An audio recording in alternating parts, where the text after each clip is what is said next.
Bab 311/8 juta. Itu uang receh. Seperti kata pepatah, orang yang tidak berpikir jauh ke depan pasti akan memiliki kekhawatiran di depannya. Sekarang setelah ada musuh yang muncul kapan saja, Hong Dali tentu saja tidak berani bersikap santai. Namun, dia tidak benar-benar takut akan hal ini. Dia adalah bintang keberuntungan yang tak tertandingi, dan pihak lainnya adalah malaikat pembawa sial. Bahkan jika mereka saling terikat, dia sendiri memiliki banyak keuntungan lainnya.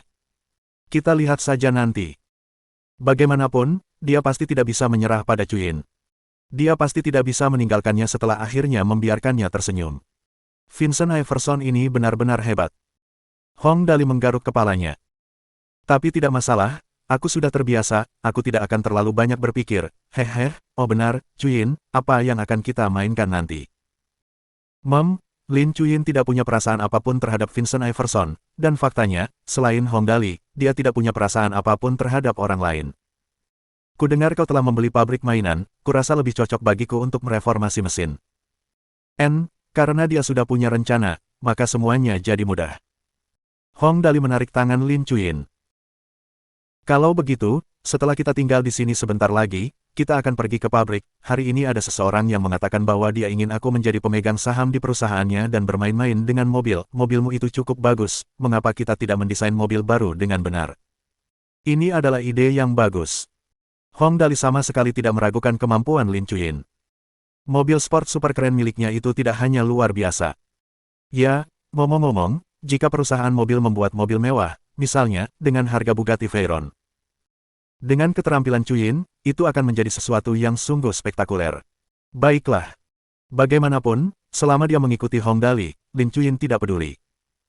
Jadi, dia sepenuhnya menerima saran Hong Dali. Kalau begitu, mari kita kembali sekarang, kegiatan hiburan ini cukup membosankan. Jadi, setelah biang lala selesai berputar satu putaran, Hong Dali dan Lin Chuyin langsung turun. Tak lama kemudian, semua orang berkumpul. Hong Dali tersenyum dan berkata, ayo pergi, kita akan kembali dan mempelajari mobil. Hari ini benar-benar hari yang baik, aku akan membuat tempat ini gratis selama 3 hari, hahaha. Ling Xiaoyi dan yang lainnya menghela nafas. Pengeluaran Tuan Muda Dali benar-benar tidak main-main. Tang Muxin berlari ke depan dengan gembira dan memeluk lengan Lin Chuyin. Kakak Chuyin, di masa depan, kamu harus sering keluar untuk bermain, tidak baik jika selalu terkurung di laboratorium. Oh. Tangan Lin Chuyin masih menarik-narik ujung baju Hong Dali. Baiklah, aku tahu. Tak lama kemudian, mereka kembali ke laboratorium di lantai 4 gedung Chen Hui. Meski mereka baru pergi selama 1 jam lebih, suasana hati semua orang sudah berubah drastis. Bagi semua orang, Lin Chuyin yang bisa tersenyum membuat mereka lebih bahagia daripada mendapatkan beberapa juta yuan. Ayo, mari kita lihat cetak birunya dulu. Hong Dali mengambil laptop dan meletakkannya di atas meja. Setelah dinyalakan, laptop itu menampilkan mobil sport bergaya fiksi ilmiah Grand Zone yang sebelumnya telah dirancang oleh perancang pabrik mainan itu. Ia berkata, Chuyin, apa pendapatmu tentang mobil ini? Keren sekali. Setelah mendengar bahwa ada cetak biru mobil sport bergaya fiksi ilmiah, wakil CEO Tianjin Car Company, Li Daguo, maju ke depan dan dengan hati-hati mengamati mobil konsep dengan desain yang sangat keren, Grand Zone. Dia mengangguk dan berkata, kelihatannya bagus, mobil ini kelihatannya bagus. Tentu saja. Hong Dali berkata dengan gembira, saya sangat puas dengan jenis mobil ini. Saat berbicara, dia tiba-tiba teringat bahwa dia masih belum tahu seperti apa mobil yang diproduksi oleh Tianjin Car Company.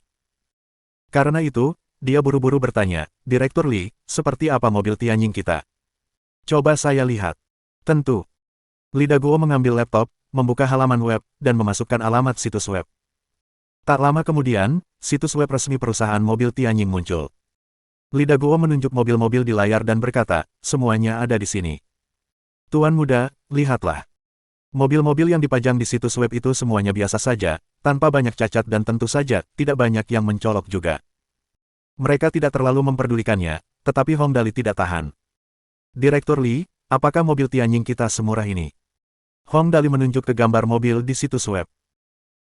Apakah ada fitur yang mencolok, adakah aspek yang menarik? Jika Anda tidak keberatan saya katakan, pantas saja perusahaan Anda ini tidak dapat bersaing dengan mobil Toyota. Lihat mobil-mobil sialan ini, keinginan untuk membelinya bahkan tidak muncul saat saya melihatnya. Li Daguo kehilangan kata-kata, dia menatap dengan bingung dan berkata, Tuan Muda, ini semua mobil kelas bawah yang harganya 200.000 hingga 300.000, yang sedikit lebih bagus harganya hanya sekitar 500.000, apakah harapanmu terlalu tinggi? Semua orang di sekitar mengangguk setuju. Harus diakui, untuk mobil-mobil kelas bawah yang harganya 200.000 hingga 300.000, mobil-mobil buatan Tianjin Car Company masih patut dipuji. Namun, Hong Dali jelas tidak berpikir seperti itu. Lihat ikon ini, apa ini? Sebuah lingkaran, sebuah garis yang berputar dan dua garis lagi di bagian bawah, dan itu adalah logo Tianjin. Apakah ini sayap elang? Ya.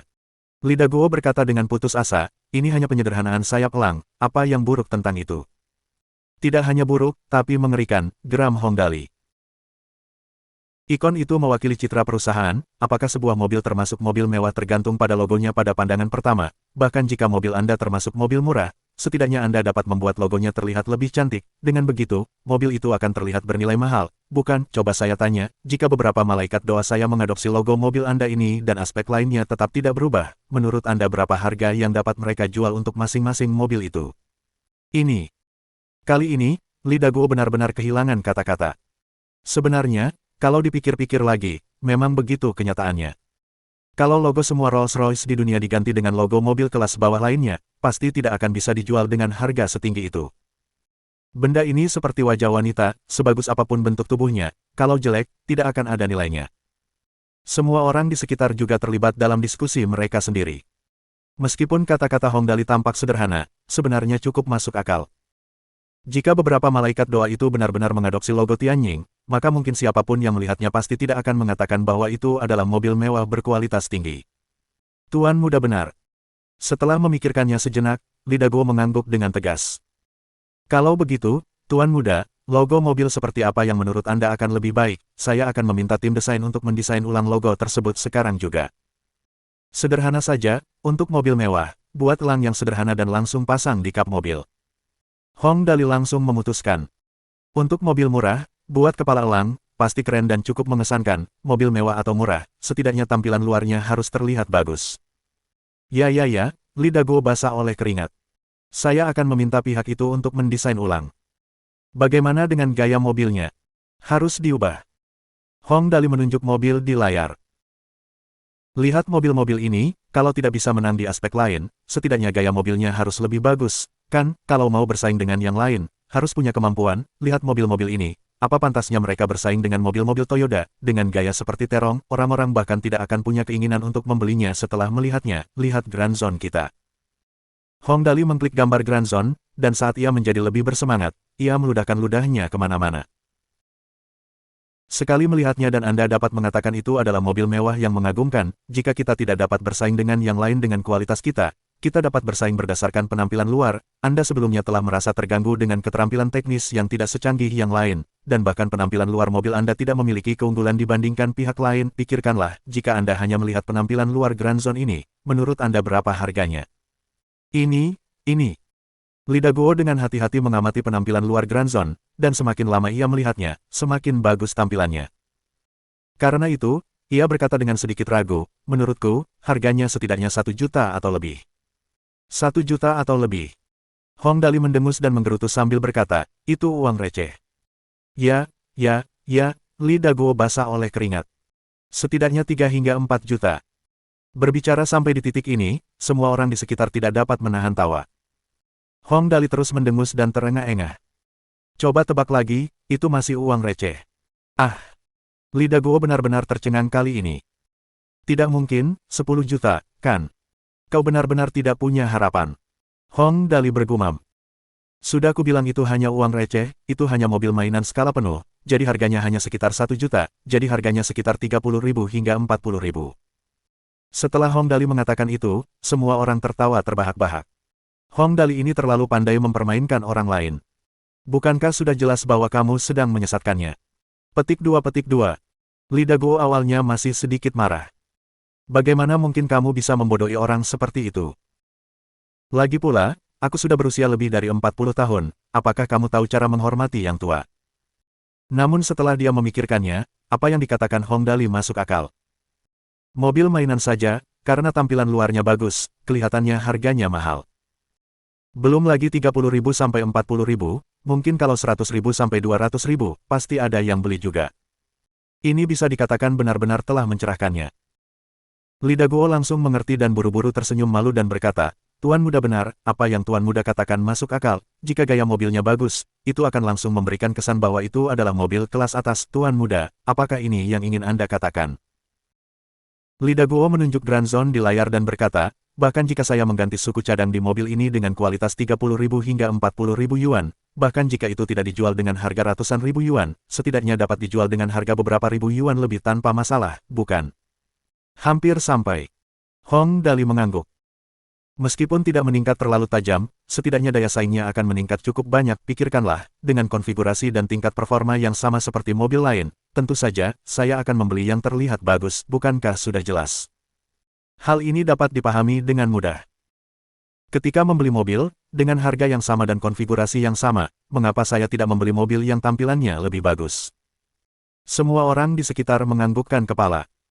Kalau penampilan malaikat doa saja norak, tidak peduli seberapa mewah fungsi, fitur, dan performanya, aku tidak akan mengendarainya juga. Jadi itulah alasannya, terkadang, lebih penting untuk berusaha membuat tampilan luar terlihat bagus. Hong Dali menyimpulkan. Penampilan luar mobil Anda pasti perlu didesain ulang. Baiklah, tidak masalah. Saat aku kembali, aku akan meminta departemen desain untuk mulai mengerjakannya. Oh benar, itu. Tuan Muda, Li Daguo sekarang agak setuju dengan apa yang dikatakan Hong Dali, jadi dia cukup tertarik dengan mobil sedan bergaya fiksi ilmiah ini, Grand Zone. Lalu, Grand Zone ini, mobil seperti apa yang ingin kau buat? Bab 312. Olahraga Super. Falsion. Ini. Setelah menyebutkan bagaimana ia berencana untuk membuat Grand Zone sungguhan, ini benar-benar topik yang membuat semua orang sangat khawatir. Hong Dali menyentuh dagunya dan berkata perlahan, saat ini, aku belum memikirkan apakah aku ingin membuat mobil sport super atau yang lebih biasa. Berpikir sampai di titik ini, dia menatap layar komputer lagi. Dia benar-benar menyukai model mobil ini semakin dia melihatnya, dan jika itu dibuat sebagai standar biasa di mana masyarakat umum dapat membelinya, itu akan sangat sia-sia. Karena itu, dia dengan tegas menggertakkan giginya, menghentakkan kakinya dan berkata dengan keras, buat ini menjadi yang lebih baik, hargai masing-masing 100.000 dulu. 100.000 untuk masing-masing, 100.000 untuk satu mobil dapat dihitung sebagai mobil yang lebih baik bagi Hong Dali. Itu malah akan lebih seperti mobil pengemis, bukan? Li Daguo sangat putus asa. Tuan Muda, ini terlalu mubazir untuk melakukan itu. Oh, tidak. Apa yang dikatakan Hong Dali selanjutnya langsung membuat Li Daguo takut. Buat 100 dulu, aku akan mencoba merekonstruksinya menjadi lebih baik, hehe. 100. Itu akan menelan biaya 10 juta yuan. Li Daguo menelan ludahnya dengan kasar. Dia tahu bahwa Hong Dali selalu menjadi pemboros, tetapi dia tidak menyangka bahwa dia akan menjadi pemboros seperti itu. Tuan Muda, jika kita membuat 100 mobil ini, bagaimana jika tidak dapat terjual habis? Setelah dia mengatakan itu, semua orang di sekitarnya menatapnya seolah-olah mereka sedang menatap orang bodoh. Pikirkanlah, Tuan Muda sangat menyukai mobil ini, apakah mungkin dia akan menjualnya kepada orang lain? Seperti yang diharapkan, Hong Dali berkata, aku tidak mengatakan ingin menjualnya. Tidak bisakah aku mengendarainya sendiri dan menghancurkan sisanya? Setelah aku punya uang, aku akan membuat versi lanjutannya. Setelah aku punya uang, aku akan membuat 100 mobil, mengendarai satu mobil, dan menabrakkan 99 mobil lainnya. Karena Tuan Muda Hong Dali telah berbicara, Li Daguo tentu saja tidak berani menolaknya. Dia hanya bisa menganggukkan kepalanya dan berkata, oh, oke, kalau begitu, Tuan Muda, bagaimana Anda berencana untuk memproduksi mobil ini, apa saja persyaratan yang Anda miliki, agar saya dapat memberitahu departemen teknis juga. Coba aku pikirkan. Hong Dali menyentuh dagunya dan bergumam, mobil ini sangat fiksi ilmiah, sangat cocok dengan kampus kotaku, tidak ada gunanya jika menghabiskan terlalu banyak bensin, kita tidak boleh membiarkan polusi udara di kota fiksi ilmiah itu, kalau begitu, Hong Dali berkata perlahan, buat baterai yang lebih baik untuk mobil ini, gunakan yang listrik, lalu sisakan sedikit ruang untuk memasukkan gas cair, dan untuk pembakaran gas, buat tangki minyak untuk membakar minyak juga, guna 3 kali lipat, ide ini benar-benar tidak buruk. Setelah mendengar ide Hong Dali, Li Daguo langsung pingsan. Anda membuat 3 jenis mode daya dalam satu mobil, apakah Anda yakin tentang itu? Tapi setelah dipikir-pikir lagi, itu sungguh luar biasa. Saat ini, minyak bumi di seluruh dunia diekstraksi di berbagai negara, dan harga minyak semakin mahal. Jika minyak dan gas digunakan, itu akan menjadi ide yang bagus. Jika mereka benar-benar berhasil mengembangkannya, itu pasti akan menjadi nilai jual yang besar. Selain itu, ada juga baterai dan motor listrik, sungguh luar biasa. Lin Chuyin, yang belum berbicara sampai sekarang, setelah mendengar ide Hong Dali, mengangguk dan berkata, ini bisa dilakukan, dengan bentuk mobil ini, ketiga metode tersebut dapat digunakan secara bersamaan. Saat dia berbicara, Lin Chuyin menunjuk ke bagian belakang mobil. Motor listrik baterai dapat ditempatkan di bagian belakang, untuk menggerakkan mobil dari belakang, tangki oli tetap tidak berubah, tangki bensin akan ditempatkan di dalam kompartemen yang menonjol di kap mobil. Ini tidak terlalu bagus, jika menabrak sesuatu, mudah meledak. Tangki bensin akan ditempatkan di bagian belakang, dan baterai di kompartemen yang menonjol itu, maka itu tidak akan menjadi masalah. Jika dia bilang itu tidak akan menjadi masalah, maka sebenarnya tidak akan menjadi masalah. Sekarang, semua orang semakin menyukai mobil itu semakin mereka melihatnya. 3 jenis metode untuk menggerakkan mobil, minyak, gas, dan listrik. Mobil seperti itu benar-benar tidak pernah terdengar sebelumnya. Hehe, Hong Dali tersenyum dan berkata, benar sekali, saat itu, kita akan mengendarai mobil di dalam lingkungan sekolah kita, dan hanya mengizinkan penggunaan bahan bakar gas dan listrik, tidak diperbolehkan menggunakan bahan bakar minyak untuk melindungi kualitas udara. Kalau tidak, udara di luar akan dipenuhi bau minyak bumi. Ngomong-ngomong, aku benar-benar harus menetapkan aturan bahwa siapapun yang menggunakan bahan bakar minyak di mobil mereka di kota fiksi ilmiah itu akan didenda, denda yang sangat besar. Li Daguo menyeka keringat dingin di dahinya dengan kasar. Hari ini, wawasannya benar-benar luas. Ini adalah pertama kalinya dia mendengar bahwa mobil tidak boleh menggunakan minyak bumi saat berkendara di kota. Aku berencana menjadikan Grand Zone ini sebagai mobil pribadiku. Hong Dali menyentuh dagunya. Tetapi, harus ada juga yang digunakan untuk keperluan umum, jika tidak, tidak baik bagi semua orang untuk mengendarai Grand Zone saat kita bepergian. Setelah berpikir sejenak, dia dengan tegas memanggil Ling Xiaoyi. Kakak Xiaoyi, apakah kamu punya nomor telepon perancang pabrik mainan itu? Jika ada, hubungi dia, aku ingin bertanya apakah dia pernah merancang cetak biru yang bagus lainnya. Baiklah, Tuan Muda, mohon tunggu sebentar. Ling Xiaoyi langsung mengeluarkan ponselnya dan menghubungi perancang pabrik mainan itu. Zhang Yu, apakah ada cetak biru yang baru didesain? Tuan Muda ingin melihatnya. Hong Dali tidak tahu bahwa desainer ini bernama Zhang Yu sampai sekarang. Zhang Yu berkata dengan gembira, iya pasti, tadi malam, aku menghabiskan sepanjang malam untuk menggambarnya, aku akan mengirimkannya ke Tuan Muda, apa alamat emailnya? Setelah Ling Xiaoyi memberitahukan alamat email Hong Dali, tak lama kemudian, Zhang Yu berkata, saya sudah mengirimkannya ke Tuan Muda untuk dilihat dan dilihat apakah dia puas dengan isinya.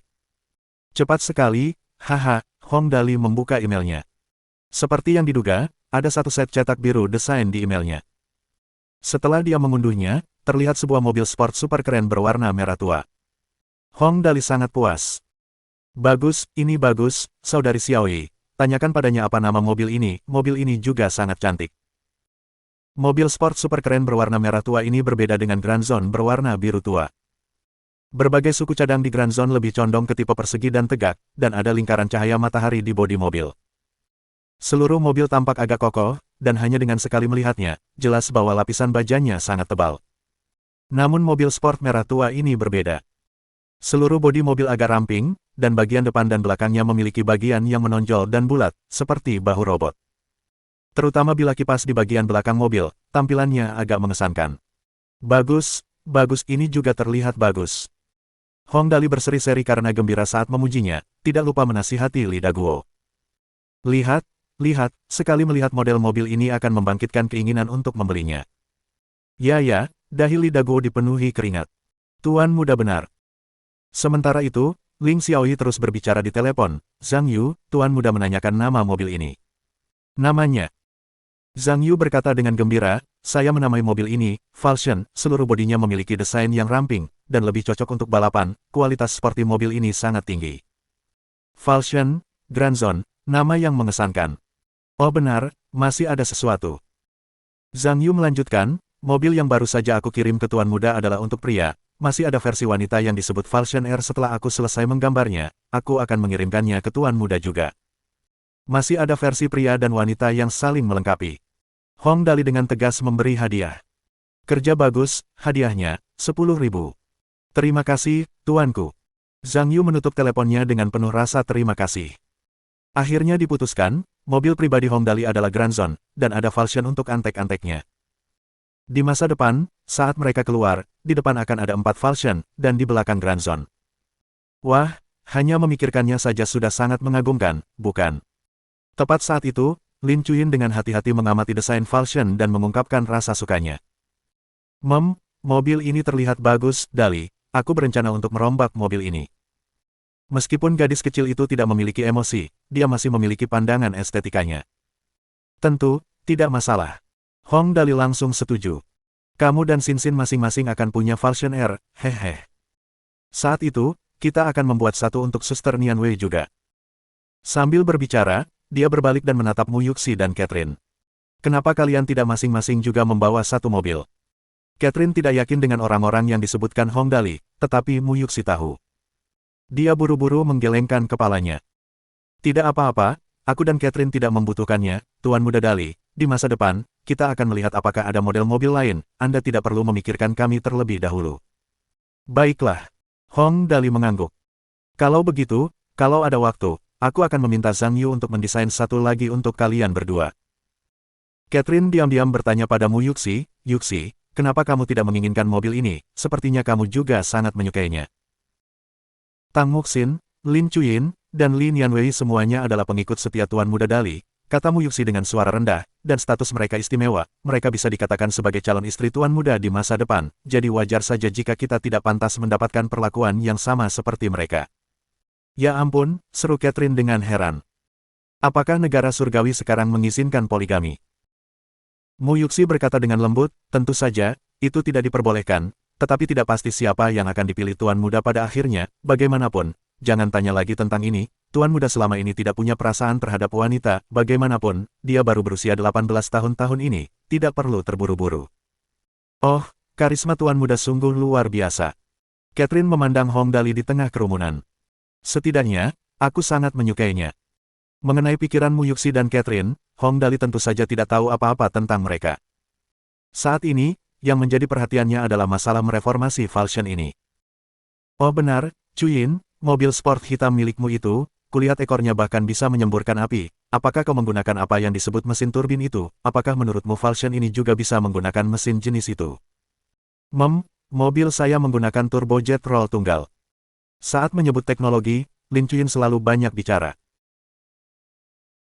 Turbojet roll tunggal dikombinasikan menggunakan saluran udara, kompresor, ruang pembakaran, turbo, dan nozzle. Prinsip kerjanya adalah membiarkan udara yang cukup masuk melalui saluran udara dengan lancar ke kompresor dengan kehilangan aliran yang paling minimal. Kompresor akan memanfaatkan udara menggunakan bilah berkecepatan tinggi, dan membentuk gas bersuhu dan bertekanan tinggi. Gas bersuhu dan bertekanan tinggi tersebut pertama-tama akan mengembang di dalam turbo, mendorong turbo untuk berputar dan memacu gerakan kompresor. Kemudian, gas akan terus mengembang di nozzle dan meningkatkan kecepatan pembakaran gas, sehingga dapat disemprotkan keluar dengan kecepatan yang lebih cepat untuk menghasilkan gaya dorong. Hong Dali mendengarkan sampai dia pusing.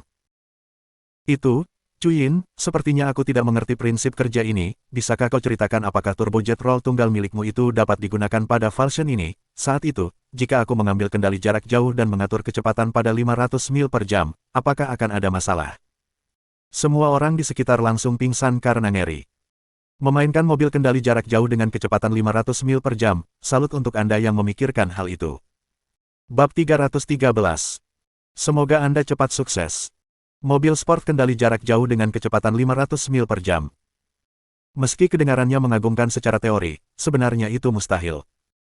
Selain hal-hal lain, kecepatan itu sendiri berarti seseorang tidak akan mampu mengendalikan mobil tepat waktu. Dalam sekejap mata, mobil itu akan hilang, jadi bagaimana Anda bisa mengendalikan kemana mobil itu bergerak? Sebenarnya, Hong Dali hanya mengatakannya untuk bersenang-senang. Namun, meskipun itu hanya dikatakan untuk bersenang-senang, orang lain mungkin tidak berpikir dengan cara yang sama. Misalnya, Lin Chuyin. Untuk mobil kendali jarak jauh, itu tidak akan berhasil, tetapi jika itu adalah mobil yang dikendalikan oleh manusia, itu masih mungkin. Kecepatan tercepat mobil saya adalah 520 mil per jam, tetapi saya tidak mengendarainya secepat itu, karena bodinya mungkin tidak dapat menahannya. Apa-apaan ini? Mobil Lin Chuyin sudah bisa mencapai kecepatan 520 mil per jam. Itu jaraknya 520 mil, mobil itu mungkin begitu cepat hingga bisa terbang, bukan? Begitu Hong Dali mendengarnya, dia menjadi bersemangat. Chuyin, apakah mobil itu benar-benar bisa melaju secepat itu? Kalau begitu, mengapa kita tidak membuat beberapa mobil seperti itu untuk ikut serta dalam kompetisi balap mobil dunia? Itu membutuhkan bahan berkualitas tinggi. Lin Chuyin menggelengkan kepalanya.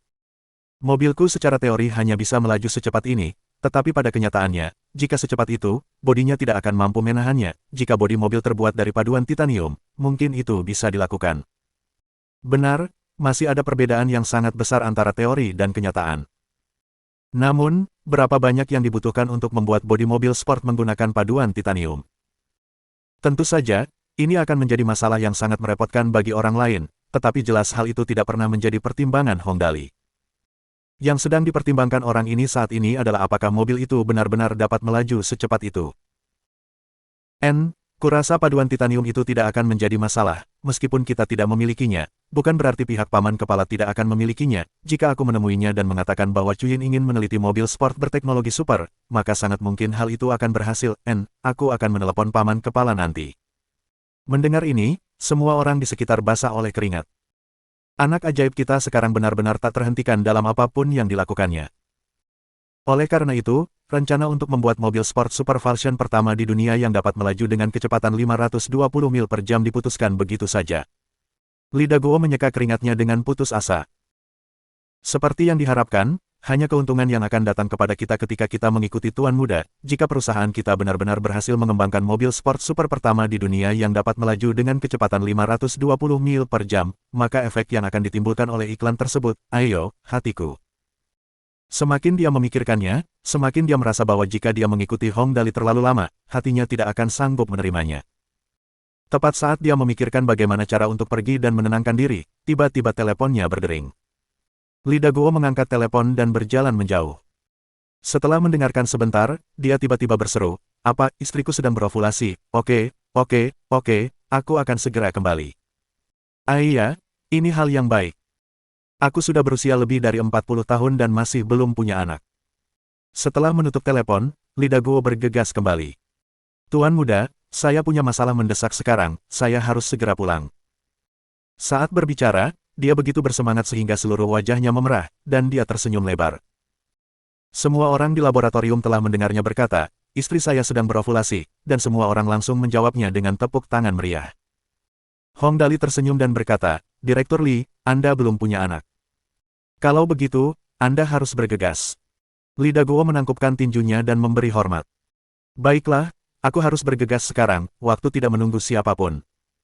Hong Dali mengangguk dengan tegas. "Semoga Anda segera sukses." Saat Li Daguo pergi, dia merasa seluruh tubuhnya melayang di udara. Iya, hanya ada manfaatnya mengikuti Tuan Muda, usiaku sudah lebih dari 40 tahun, tetapi aku masih belum punya anak. Awalnya, aku sudah hampir putus asa, tetapi aku tidak menyangka bahwa istriku benar-benar berovulasi hari ini. Ada kemungkinan. Sementara itu, di Biro Keamanan Nasional, Ketua, Mo Huizhou berdiri di depan kepala biro dan melapor. Saat ini, maskot itu sudah pernah bertemu dengan si penghancur, keduanya tidak memiliki hubungan yang baik satu sama lain, dan si penghancur bahkan berkata, "Hanya ada satu Tuan Muda di dunia ini, saya pikir di masa depan, mereka berdua pasti akan saling berselisih." Maskot yang dia sebutkan tentu saja merujuk pada Hong Dali. Sedangkan untuk si penghancur, itu pasti merujuk pada Tuan Muda konglomerat Toyoda, Kogohon. Aku tahu bahwa penghancur itu tidak akan punya niat baik saat datang ke sini.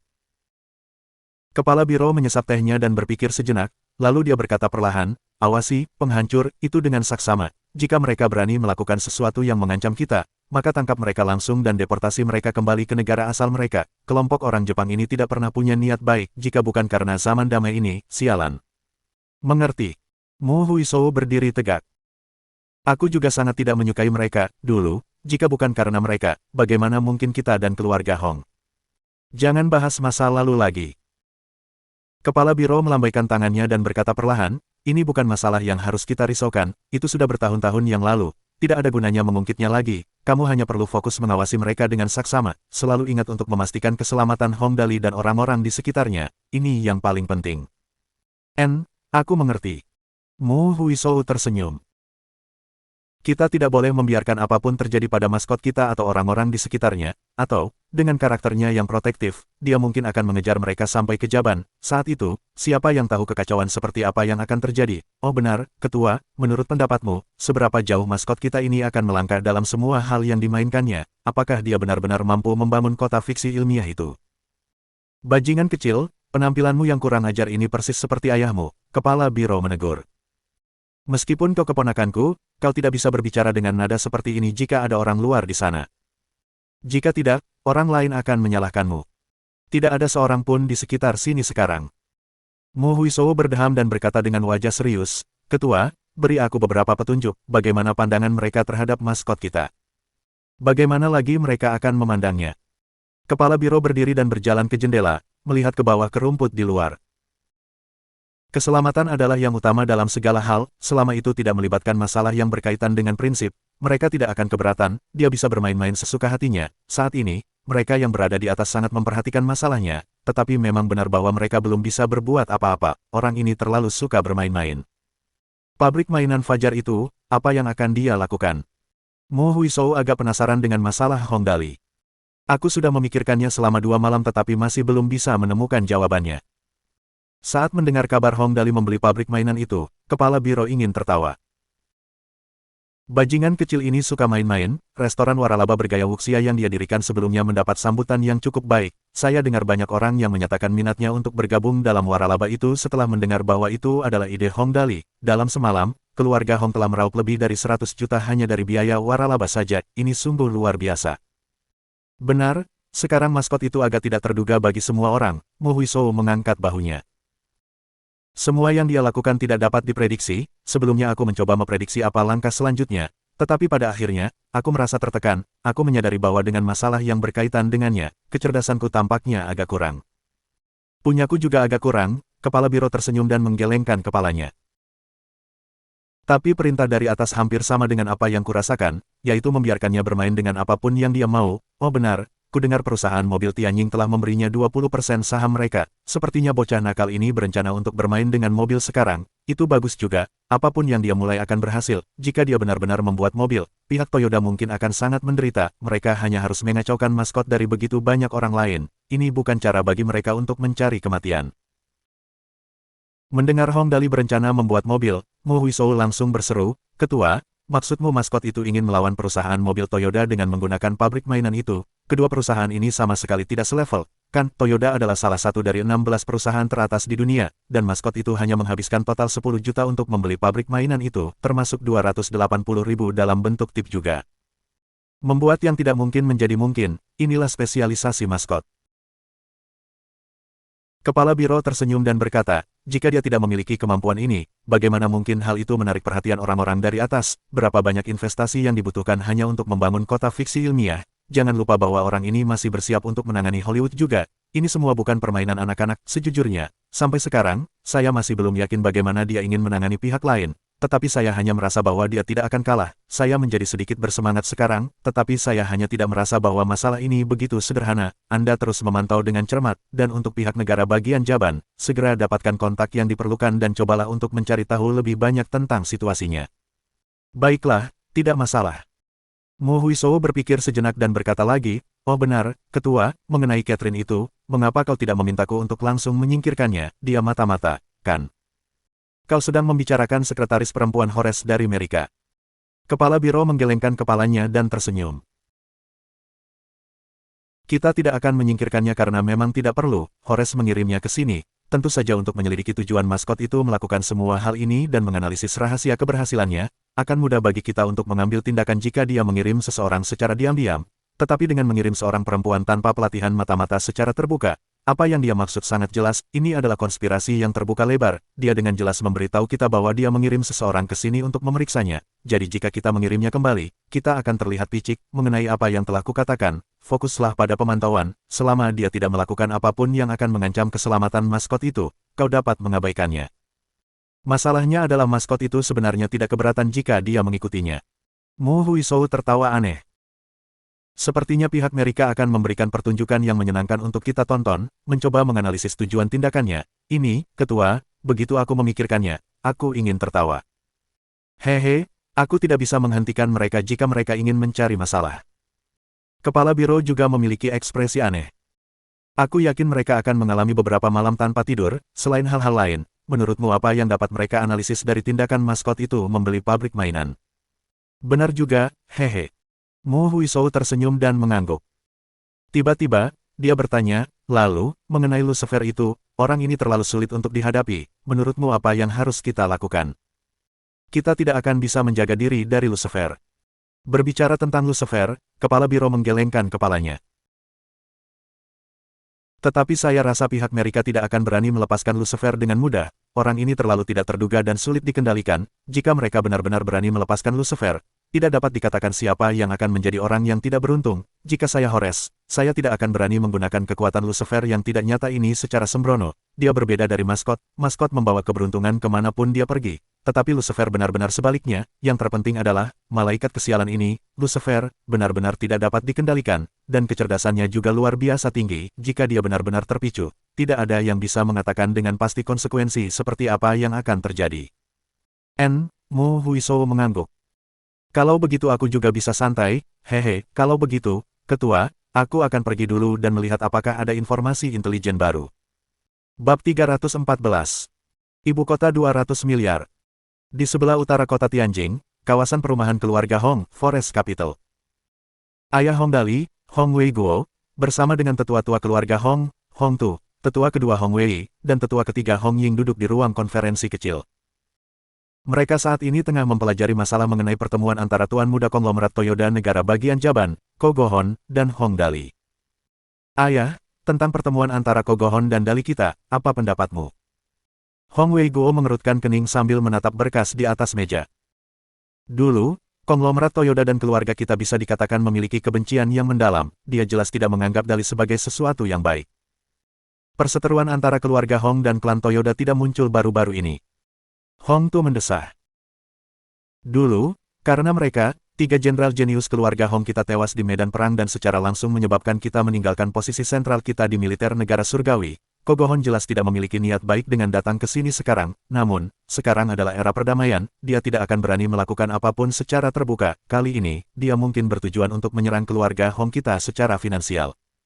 Sekelompok setan kecil ini. Tetua kedua Hong Wei, yang selalu tersenyum, menggertakkan giginya dengan keras saat menyebut nama Toyoda Conglomerate. Dulu, jika kamu tidak memiliki Wang Daoming di sisimu, kamu mungkin sudah lama mati juga. Sekarang setelah Kogohon tiba, kita harus memberinya pelajaran apapun yang terjadi. Hong Wei Guo juga cukup akrab dengan kebencian yang mendalam antara kedua keluarga tersebut. Sebagai perusahaan pilar utama di negara bagian Jaban, konglomerat Toyoda dapat dikatakan memegang otoritas besar di negara bagian Jaban. Saat itu, negara bagian Jaban menyerbu negara bagian surgawi. Kedua belah pihak bertempur dalam pertempuran sengit selama 6 tahun penuh, dan akhirnya, meskipun kalah dan mundur kembali ke negaranya sendiri, pihak negara bagian surgawi juga mengalami kerugian besar. Keluarga Hong dan Wu adalah keluarga para pendiri negara.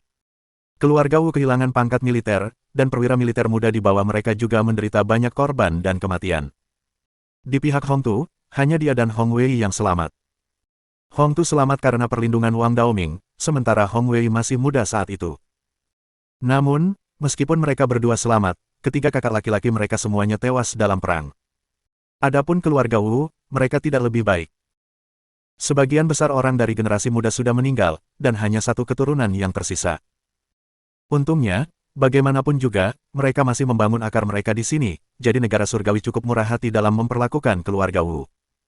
Setelah puluhan tahun berkembang, mereka berhasil bertahan hidup. Dengan demikian dapat dibayangkan betapa dalamnya kebencian antara kedua belah pihak. Di permukaan, Kogohon datang untuk mencari Hong Dali untuk bertarung bersamanya memperebutkan gelar Tuan Muda, tetapi sebenarnya, itu mungkin hanya alasan untuk mencari masalah. Kogohon jelas tidak punya niat baik dengan mencari Dali, ini jelas masalahnya. Hong Wei Guo menyentuh dagunya. Masalahnya adalah kita tidak tahu bagaimana tepatnya dia akan melaksanakan rencananya, di zaman sekarang. Jika dia tidak menggunakan trik kekerasan, maka kita tidak dapat menerapkan tindakan apapun terhadapnya. Jika menyangkut aspek bisnis, saya khawatir Dali. Sulit untuk memprediksi masalah bisnis, Hong Tu berkata perlahan. Toyoda Conglomerate memiliki total aset lebih dari 200 miliar dolar Amerika Serikat. Jika mereka benar-benar ingin melakukan sesuatu, mereka tinggal melatih boneka dan diam-diam berinvestasi di dalamnya. Ini sudah cukup mengkhawatirkan, kali ini Kogohon pasti datang karena masalah ini. Mereka memiliki dana yang solid dan kuat. Hong Wei-guo mengusap pelipisnya. Konglomerat Toyoda ini selalu bersembunyi di balik layar, dan fondasinya tidak banyak terguncang. Saat itu, selama perang itu, banyak orang mereka juga tewas, tetapi hanya sedikit dari mereka, sekitar 1 atau 2, yang merupakan anggota inti sejati. Selama bertahun-tahun, perkembangan keuangan mereka pesat. Total aset sebesar 200 miliar dolar Amerika Serikat benar-benar tidak mudah untuk ditangani. Aku tidak tahu apakah Dali mampu menangani ini. Hong Wei mendesah. Lawan kali ini bukan orang biasa, dan yang terpenting, mereka memiliki dana yang solid dan besar. Selain itu, kudengar Kogohon ini juga orang yang sangat tegas. Ya, memang tidak mudah untuk menghadapi hal ini. Hong Ying berkata dengan cemas, mengapa Dali mengalami hal seperti itu? Sudah cukup baik bahwa dia biasanya senang menyia-nyiakan waktu, tetapi pasti ada orang yang mencari masalah dengannya. Pohon yang tumbuh terlalu tinggi pasti akan tumbang karena angin. Hong Tu malah menyeringai dan berkata, ini membuktikan bahwa Dali memang luar biasa. Para tetua, sampai di sini, ada seseorang yang datang untuk melapor. Ada kepala biro yang menunggu di luar untuk menemui kalian. Oh. Mendengar kepala biro datang, mata tetua tua langsung berbinar dan dia buru-buru berkata, cepat undang dia masuk. Tak lama kemudian, tawa kepala biro terdengar di ruangan itu. Halo, ketiga seniorku, aku datang tanpa diundang, mohon maaf atas hal itu. Haha, kamu tidak perlu bersikap begitu sopan. Hong Tu berdiri dan menyambutnya. Dia mengamati kepala biro terlebih dahulu, lalu tertawa terbahak-bahak dan berkata, Wudi dari keluarga Wu, kan, saat aku melihatmu, kamu masih bayi, sekarang kamu sudah menjadi kepala biro, hehe. Mendengar ini, Hong Wei-guo langsung terkejut. Sebelumnya, dia hanya tahu bahwa kepala biro ini adalah pemimpin Biro Keamanan Nasional, tetapi dia tidak pernah menyangka bahwa dia adalah keturunan dari teman lama keluarga itu. Kalau saja ayahnya, Hong Tu, tidak menunjukkan statusnya, dia tetap tidak akan mengetahuinya. Dua keluarga pendiri negara surgawi, keluarga Hong dan keluarga Wu, memiliki hubungan yang cukup baik. Tetua tua, kau terlalu baik, lagi pula, aku masih juniormu, hehe. Kepala biro, Wu Di, duduk dan berkata perlahan, awalnya, karena aku takut akan mengundang rumor dan gosip di belakangku, aku tidak datang berkunjung, namun sekarang situasinya berubah, aku harus melakukan perjalanan ke sini, tetua tua, tolong rahasiakan ini. Dimengerti, dipahami. Hong Tu mengangguk. Berita tentang pertemuan dua keluarga pendiri secara pribadi pasti akan membuat orang-orang dari atas waspada terhadap mereka. Jika tiba-tiba ada tuduhan serius yang ditimpakan kepada mereka, itu akan menjadi masalah besar. Jadi, Wu Di telah mengambil risiko yang cukup besar untuk datang ke sini, yang menunjukkan betapa seriusnya masalah kali ini. Kogohon sudah tiba di Tianjing, saya yakin kalian semua tahu tentang ini. Kepala biro, Wu Di berkata perlahan, mereka yang berada di atas sangat peduli dengan masalah ini, kalau tidak, saya tidak akan berani datang begitu saja. Kenapa? Ada berita terbaru lagi. Hong Tu berkata dengan kaget. Kedatangan Kogohon ke negeri surgawi sudah membuat mereka pusing. Kali ini, entah masalah apa lagi yang ditimbulkannya. Ya. Wu Di mengerutkan kening. Menurut informasi terbaru, Kogohon sedang mempersiapkan 10 miliar dolar Amerika Serikat kali ini untuk menghancurkan semua hal sukses yang telah dimulai Hong Dali di sini. Selain penyu besar kura-kura hitam, yang tidak berani disentuhnya, hal-hal lain yang telah dimulai Dali semuanya termasuk dalam rencananya. Selain itu, CEO Tarogohon secara pribadi telah menyatakan bahwa jika uangnya tidak cukup, dia dapat mentransfer lebih banyak. Tidak mungkin, kan? Mendengar ini, Hong Wei-guo benar-benar tercengang. Jumlah yang begitu besar, tidak mungkin mereka akan sejauh itu hanya karena Dali, kan? Awalnya, aku juga tidak mengerti. Wu Di berkata dengan putus asa, sebenarnya, Dali hanyalah seorang pemboros kecil. Tidak mungkin mereka akan bertindak sejauh itu hanya karena dia. Namun setelah itu, setelah merujuk pada jejak dan petunjuk serta gaya mereka dalam melakukan sesuatu, aku akhirnya mengerti. Dali bisa menjadi Rookie King of the Year dalam keluarga hanya dengan menghambur-hamburkan uang, maka dari itu, mereka menemukan potensi besar Dali, untuk menghindari potensi masalah di masa depan karena dia, mereka memutuskan untuk menghancurkan kepercayaan diri Dali sepenuhnya dan membuatnya berubah menjadi anak yang benar-benar boros, tipe yang hanya bisa menghabiskan uang tetapi tidak bisa menghasilkan uang. Mendengar kata-kata Wu Di, Hong Wei-guo dan yang lainnya tercengang. Mereka tidak pernah menduga pihak lain berani menginvestasikan begitu banyak uang untuk melakukan hal ini. Namun setelah dipikir-pikir lagi, itu juga masuk akal.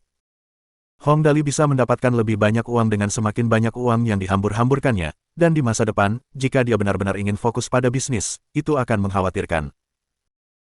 Jadi, tujuan Kogohon datang kali ini sangat sederhana, menyerang dan mengalahkan Hong Dali dalam segala aspek dan benar-benar menghancurkan kepercayaan diri Hong Dali, mengubahnya menjadi anak boros sejati yang hanya tahu cara menghabiskan uang tetapi tidak tahu cara menghasilkan uang, menghilangkan semua potensi ancaman.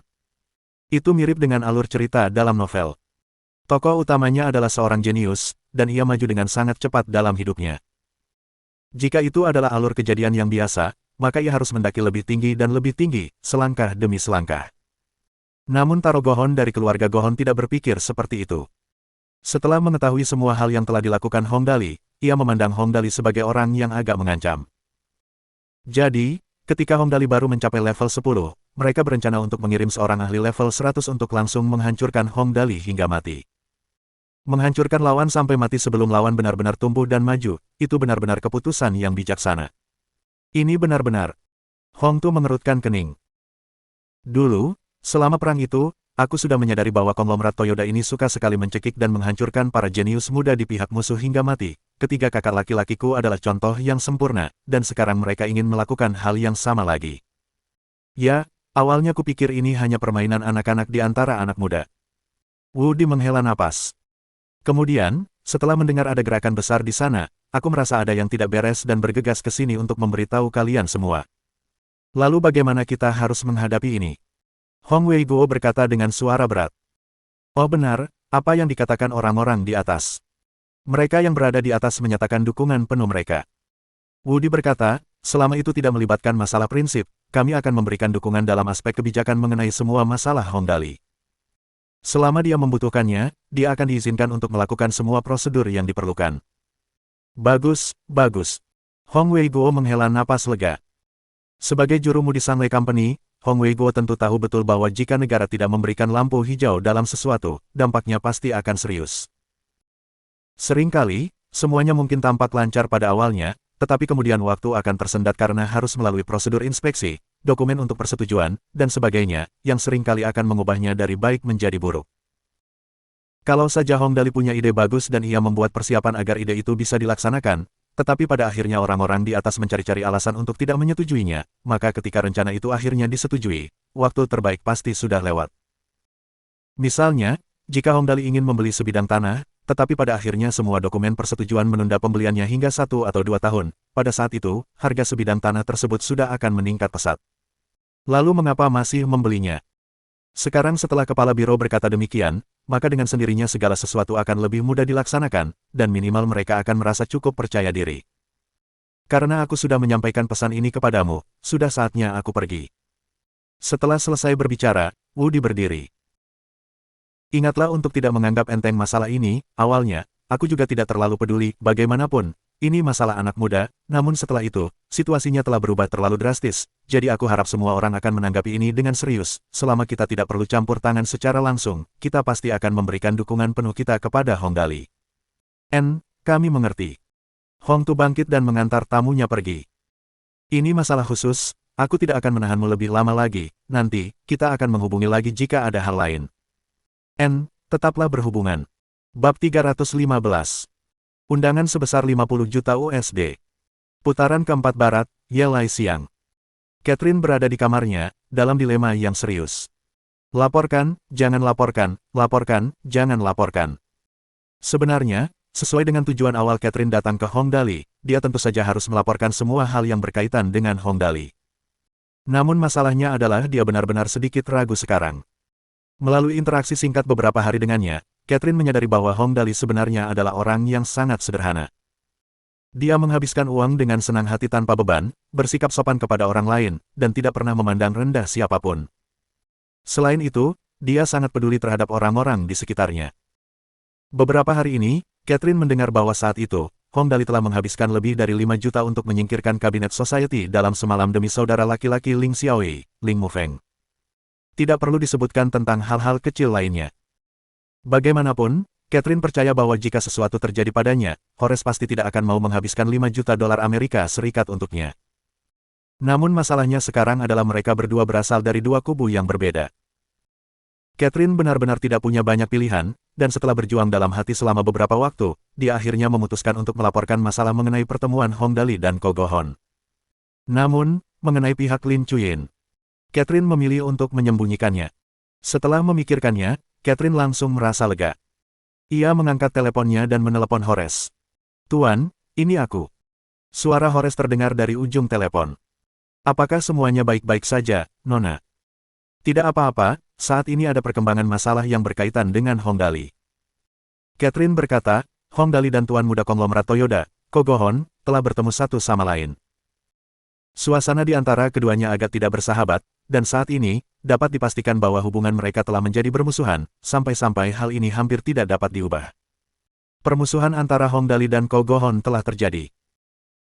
Horace terdiam beberapa saat, lalu berkata dengan tegas, "Sepertinya rencana kita perlu diubah, Catherine. Teruslah melapor kepadaku, maksudku, mulai sekarang, kamu juga harus lebih memperhatikan pihak Ko Go Hon. Ini akan memudahkan kita menganalisis perbedaan antara cara kedua orang itu dalam melakukan sesuatu. Konglomerat Toyoda bukanlah organisasi kecil biasa, kita tidak bisa menganggapnya enteng." "Baiklah, aku akan berusaha sebaik mungkin." Catherine menarik napas dan berpikir dalam hati, kali ini, perjalanan ke negara surgawi benar-benar penuh dengan rintangan. Tuhan tahu apa lagi yang akan terjadi di masa depan, desah. Tentu saja, meskipun dalam hatinya dia berpikir demikian, dia tidak berani mengatakannya dengan lantang. Catherine bertanya lagi, "Kalau begitu, Tuan, untuk pihak Lucifer, kau tidak perlu khawatir tentang masalah Lucifer." Horace berkata dengan suara berat, "Kecuali tidak ada pilihan lain, aku tidak ingin membiarkannya keluar juga. Saat ini, perhatianmu seharusnya tetap tertuju pada Hong Dali dan Ko Go Hon." "Baiklah, aku mengerti." Setelah menutup telepon, Catherine menggelengkan kepalanya dengan putus asa. Misinya berat. Sementara itu, di sisi lain kota Tianjing. Di kamar pribadi Hotel Haomen Bintang 5. Ko Go Hon menatap Tai Yajing di depannya, sambil tersenyum dan berkata, "Nona Yajing, Anda tidak perlu merasa gugup, saya mengundang Anda ke sini hari ini untuk membicarakan saran-saran terkait kerja sama kita, saya ingin mendengar pandangan Anda." Meskipun Ko Go Hon berkata bahwa dia tidak perlu gugup, Tai Yajing jelas tidak berpikir seperti itu. Ko Go Hon ini adalah tuan muda konglomerat Toyoda, dan dia adalah satu-satunya penerus konglomerat Toyoda di masa depan. Terhadap sosok seperti ini, dia tentu saja tidak bisa menganggapnya enteng. Aku tidak yakin tentang apa yang tuan muda Go Hon maksud dengan kolaborasi." Jantung Tai Yajing berdebar kencang saat dia bertanya dengan hati-hati. "Saya berencana untuk menginvestasikan 50 juta dolar Amerika Serikat untuk mempersiapkan Nona Yajing menjadi selebritas wanita paling populer di negeri surgawi. Bagaimana pendapatmu tentang itu?" Seperti yang diharapkan, Ko Go Hon adalah seseorang dengan dukungan yang cukup kuat. Dia bisa menawarkan 50 juta dolar Amerika Serikat sekaligus. Bisa dikatakan, harga tersebut tidak akan dianggap sebagai jumlah uang yang kecil bagi selebriti manapun. Sayangnya, dari apa yang dikatakannya, Tai Yajing merasakan bahwa dia punya maksud lain. Dia berkata dengan suara lembut, "Saat ini, selebritas paling populer yang dikenal publik adalah Nona Lin Yanwei. Apakah Tuan Muda Go Hon begitu percaya diri untuk bisa mengalahkannya?" Meskipun Lin Yanwei memulai debutnya lebih lambat dari yang lain, tidak dapat disangkal bahwa dia jelas merupakan nomor satu di industri hiburan negeri surgawi. Meskipun dia, Tai Yajing, telah memulai debutnya 2 tahun lebih awal dari Lin Yanwei, tetapi harus diakui bahwa dia tidak berada di level yang sama dengan Lin Yanwei. Tentu saja. Ko Go Hon tersenyum. "Investasi sebesar 50 juta dolar Amerika Serikat cukup untuk mengemas ulang dirimu dari ujung kepala sampai ujung kaki, dari klub penggemar, Weibo, dan berbagai grafik peringkat dalam bisnis hiburan Heavenly State. Jika itu tidak cukup, aku dapat menambahkan lebih banyak investasi. Apa pendapat Nona Yajing tentang ini?" Ini. Harus diakui bahwa harga yang ditawarkan Ko Go Hon ini sudah cukup untuk membuat selebriti wanita manapun bersedia membayarnya dengan menikahinya. Tai Yajing juga seorang selebriti wanita. Wajar saja kalau dia tidak tertarik dengan harga seperti itu. Namun, yang dipikirkan Tai Yajing justru aspek lain. Tuan Muda Go Hon ingin bersaing dengan Tuan Muda Dali. Oh. Mendengar perkataan Tai Yajing, Ko Go Hon langsung merasa geli. Bagaimana Nona Yajing bisa sampai pada kesimpulan ini? Bukan hal yang mudah bagi selebritas manapun untuk membantu Tuan Muda Go Hon mendapatkan kembali 50 juta dolar Amerika Serikat.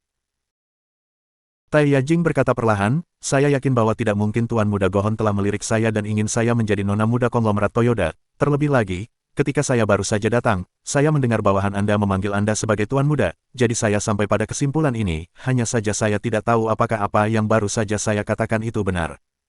Hahaha. Mendengar perkataan Tai Yajing, Kogohon langsung tertawa terbahak-bahak. Nona Yajing adalah orang yang cerdas, saya sangat mengaguminya. Anda benar, saya datang ke negeri surgawi kali ini untuk menentukan kemenangan dan kekalahan antara saya dan Hong Dali. Di dunia ini, hanya ada satu orang yang dapat dipanggil Tuan Muda, saya. Setelah mengatakan ini, Kogohon tersenyum dan menatap Tai Yajing. Apa pendapat Nona Yajing mengenai hal ini? Jika 50 juta tidak cukup, saya bersedia menginvestasikan 100 juta dolar Amerika Serikat, dan saya dapat menjamin bahwa Anda tidak perlu mendapatkan 1 sen pun untuk saya. Awalnya, Kogohon mengira syarat yang ditawarkannya sudah cukup menguntungkan. Namun, ia tidak menyangka Tai Yajing akan menggelengkan kepalanya dengan yakin. Saya sangat menyesal, syarat dan ketentuan Anda sungguh menarik, tetapi saya tidak bisa menyetujuinya. Oh, apakah ada alasannya? Kogohon bertanya dengan rasa ingin tahu, bisakah kamu menjelaskannya, apakah karena sudut pandang bangsa, atau karena kamu tidak yakin dengan kemampuanmu, atau kamu merasa bahwa timku tidak cukup mampu? Tidak. Bukan itu masalahnya. Tai Yajing menggelengkan kepalanya. Saya tidak bisa mengatakan alasan pastinya, mungkin Tuan Muda Gohon bisa menganggapnya sebagai naluri wanita, saya sudah cukup lelah dengan bisnis hiburan sekarang, dan mungkin saya akan segera keluar dari bisnis hiburan. Hanya karena ini. Kogohon sedikit mengernyit. Ia kemudian bertanya dengan suara yang dalam, Nona Yajing, apakah Anda tidak cemburu? Apakah Anda tidak cemburu karena Lin Yanwei begitu populer sekarang? Apakah Anda tidak cemburu karena ia akan menggantikan Anda? Tentu saja, aku cemburu. Tai Yajing tersenyum. Namun di alam surgawi kita, ada sebuah pepatah yang sangat aku setujui, yaitu, penting untuk mengetahui keterbatasan diri sendiri. Sambil berbicara, dia berdiri dan berkata, aku benar-benar minta maaf telah mengecewakan Tuan Muda Gohon. Sambil berbicara dia berbalik dan pergi. Wanita ini sungguh tidak terduga. Kogohon menyentuh dagunya dan bergumam sebentar, lalu dia memberi isyarat dan berkata, masuklah, bantu aku memeriksa apakah masih ada kandidat yang cocok. Pengawal di luar datang dengan sangat cepat dan berkata, Tuan Muda, masih ada kandidat yang cocok di negara ini, namanya Min Fei Yao, dia cukup cakap, dan penampilannya sangat bagus, yang terpenting, dia menganggap uang sebagai hal yang sangat penting. Kogohon berkata perlahan, kalau begitu ubahlah menjadi Min Fei Yao ini, bantu aku menghubunginya. Ya, Tuan Muda. Saat Tai Yajing keluar dari pintu utama hotel, sesosok muncul dari sudut. Sosok itu adalah Liang Yifeng, si playboy yang pernah menjalin hubungan dengannya sebelumnya. Liang Yifeng berjalan ke arah Tai Yajing, tersenyum dan berkata, Yajing, untuk apa setan kecil itu mencarimu? Dia menawar 50 juta dolar Amerika Serikat untuk menjadikan saya selebritas wanita nomor 1 di negara surgawi. Tai Yajing menggelengkan kepalanya dan tersenyum lembut. Sejujurnya, tawaran ini benar-benar menarik, jika saya yang dulu, saya mungkin akan setuju. Hehe, itu artinya kamu menolak. Keduanya berbicara sambil berjalan, dan Liang Yifeng tersenyum dan berkata, bisakah kamu memberitahuku alasannya? Tentu saja. Tai Yajing memeluk lengan Liang Yifeng dengan lembut dan berkata dengan lembut, apakah kamu ingat 200.000 yang kamu menangkan saat itu? Tentu saja, aku belum menghabiskannya sampai sekarang. Liang Yifeng berkata dengan kaget, karena ini. Tai Yajing mengangkat kepalanya, menatap bulan purnama di langit, dan tiba-tiba mengubah topik pembicaraan. Yifeng, bisakah kau berjalan bersamaku sebentar? Tidak masalah. Liang Yifeng mengangkat bahu. Aku merasa ada sesuatu yang mengganggumu hari ini. Mungkin. Tai Yajing dan Liang Yifeng berjalan ke arah sungai Hucheng di kota Tianjing. Setelah berjalan ke tepi sungai, mereka menemukan tempat untuk duduk. Tai Yajing berkata dengan lembut, Yifeng, sebelumnya aku tidak percaya pada takdir, tetapi sekarang aku percaya. Oh. Liang Yifeng bertanya dengan rasa ingin tahu, bagaimana ini berhubungan dengan takdir. Bisa dibilang itu naluri wanita. Tai Yajing berkata pelan, kali ini, Kogohon bilang dia akan menginvestasikan setidaknya 50 juta untuk mengemasku. Awalnya, ini seharusnya menjadi kesempatan besar bagiku, selama aku menyetujuinya, mungkin aku akan bisa menjadi selebritas wanita paling populer di negara surgawi lagi, dan menghancurkan Lin Yanwei di bawah kakiku. Itu benar. Liang Yifeng mengangguk. Kogohon sedang bersiap untuk melawan Dali, orang pertama yang akan dia hadapi adalah Lin Yanwei. Dengan mengalahkan Lin Yanwei, itu akan menjadi kemunduran besar bagi Dali. Ya. Tai Yajing mengangguk. Tawarannya benar-benar sulit ditolak. Aku praktis tidak perlu berusaha keras, dan akan ada tim profesional yang menginvestasikan sejumlah besar dana padaku. 50 juta dolar Amerika Serikat, bahkan 100 juta. Itu sudah sangat besar. Tapi baru saja, aku tiba-tiba menyadari bahwa jantungku berdetak sangat cepat. Itu bukan jenis detak jantung yang bersemangat, itu karena takut. Karena tiba-tiba aku sadar, bagaimana mungkin aku pantas mendapatkan dukungan sebesar itu. Hanya karena dia berencana untuk bertanding melawan Tuan Muda Dali. Saya sangat takut, saat itu, naluri saya mengatakan bahwa jika saya setuju, pasti tidak akan ada hasil yang baik, jadi, anehnya, saya menolaknya. Setelah saya keluar dari sana dan menenangkan diri, saya akhirnya mengerti alasannya. Apa alasannya? Siapapun yang menentang Tuan Muda Dali tidak akan mendapatkan hasil yang baik, saya sangat percaya akan hal ini. Bab 316. Aliansi. Hehe, aku harus mengakui bahwa keputusanmu kali ini sangat bijaksana. Setelah Tai Yajing berbicara, Liang Yifeng mengangguk dan berkata, kau membuatku melihatmu dari sudut pandang yang berbeda melalui masalah ini. Awalnya, kupikir kau hanyalah seorang selebriti yang suka mengejar uang, namun sekarang setelah kulihat, kau memiliki penglihatan yang sangat tajam, atau lebih tepatnya, instingmu sangat akurat. Aku hanya merasa tidak bisa menyetujuinya. Tai Yajing tersenyum lembut. Tuan Muda Dali adalah orang yang sangat baik. Sebelumnya, aku pernah menyinggung perasaannya karena Hong Anbao, namun, dia tidak pernah menyimpan dendam. Aku tidak ingin menyakitinya lagi. Mungkin itu hanya angan-anganku saja. Tuan Muda Dali mungkin tidak akan mengingatku. Namun, begitulah yang kurasakan. Ini sebenarnya salah satu aspeknya. Liang Yifeng tersenyum. Dan alasan sebenarnya adalah jika kamu ikut serta, maka kamu pasti akan menjadi umpan meriam. Oh, naluriku mengatakan bahwa aku seharusnya tidak terlibat dalam hal ini. Tai Yajing bertanya dengan nada bertanya. Tapi umpan meriam. Sebenarnya aku tidak menakut-nakutimu.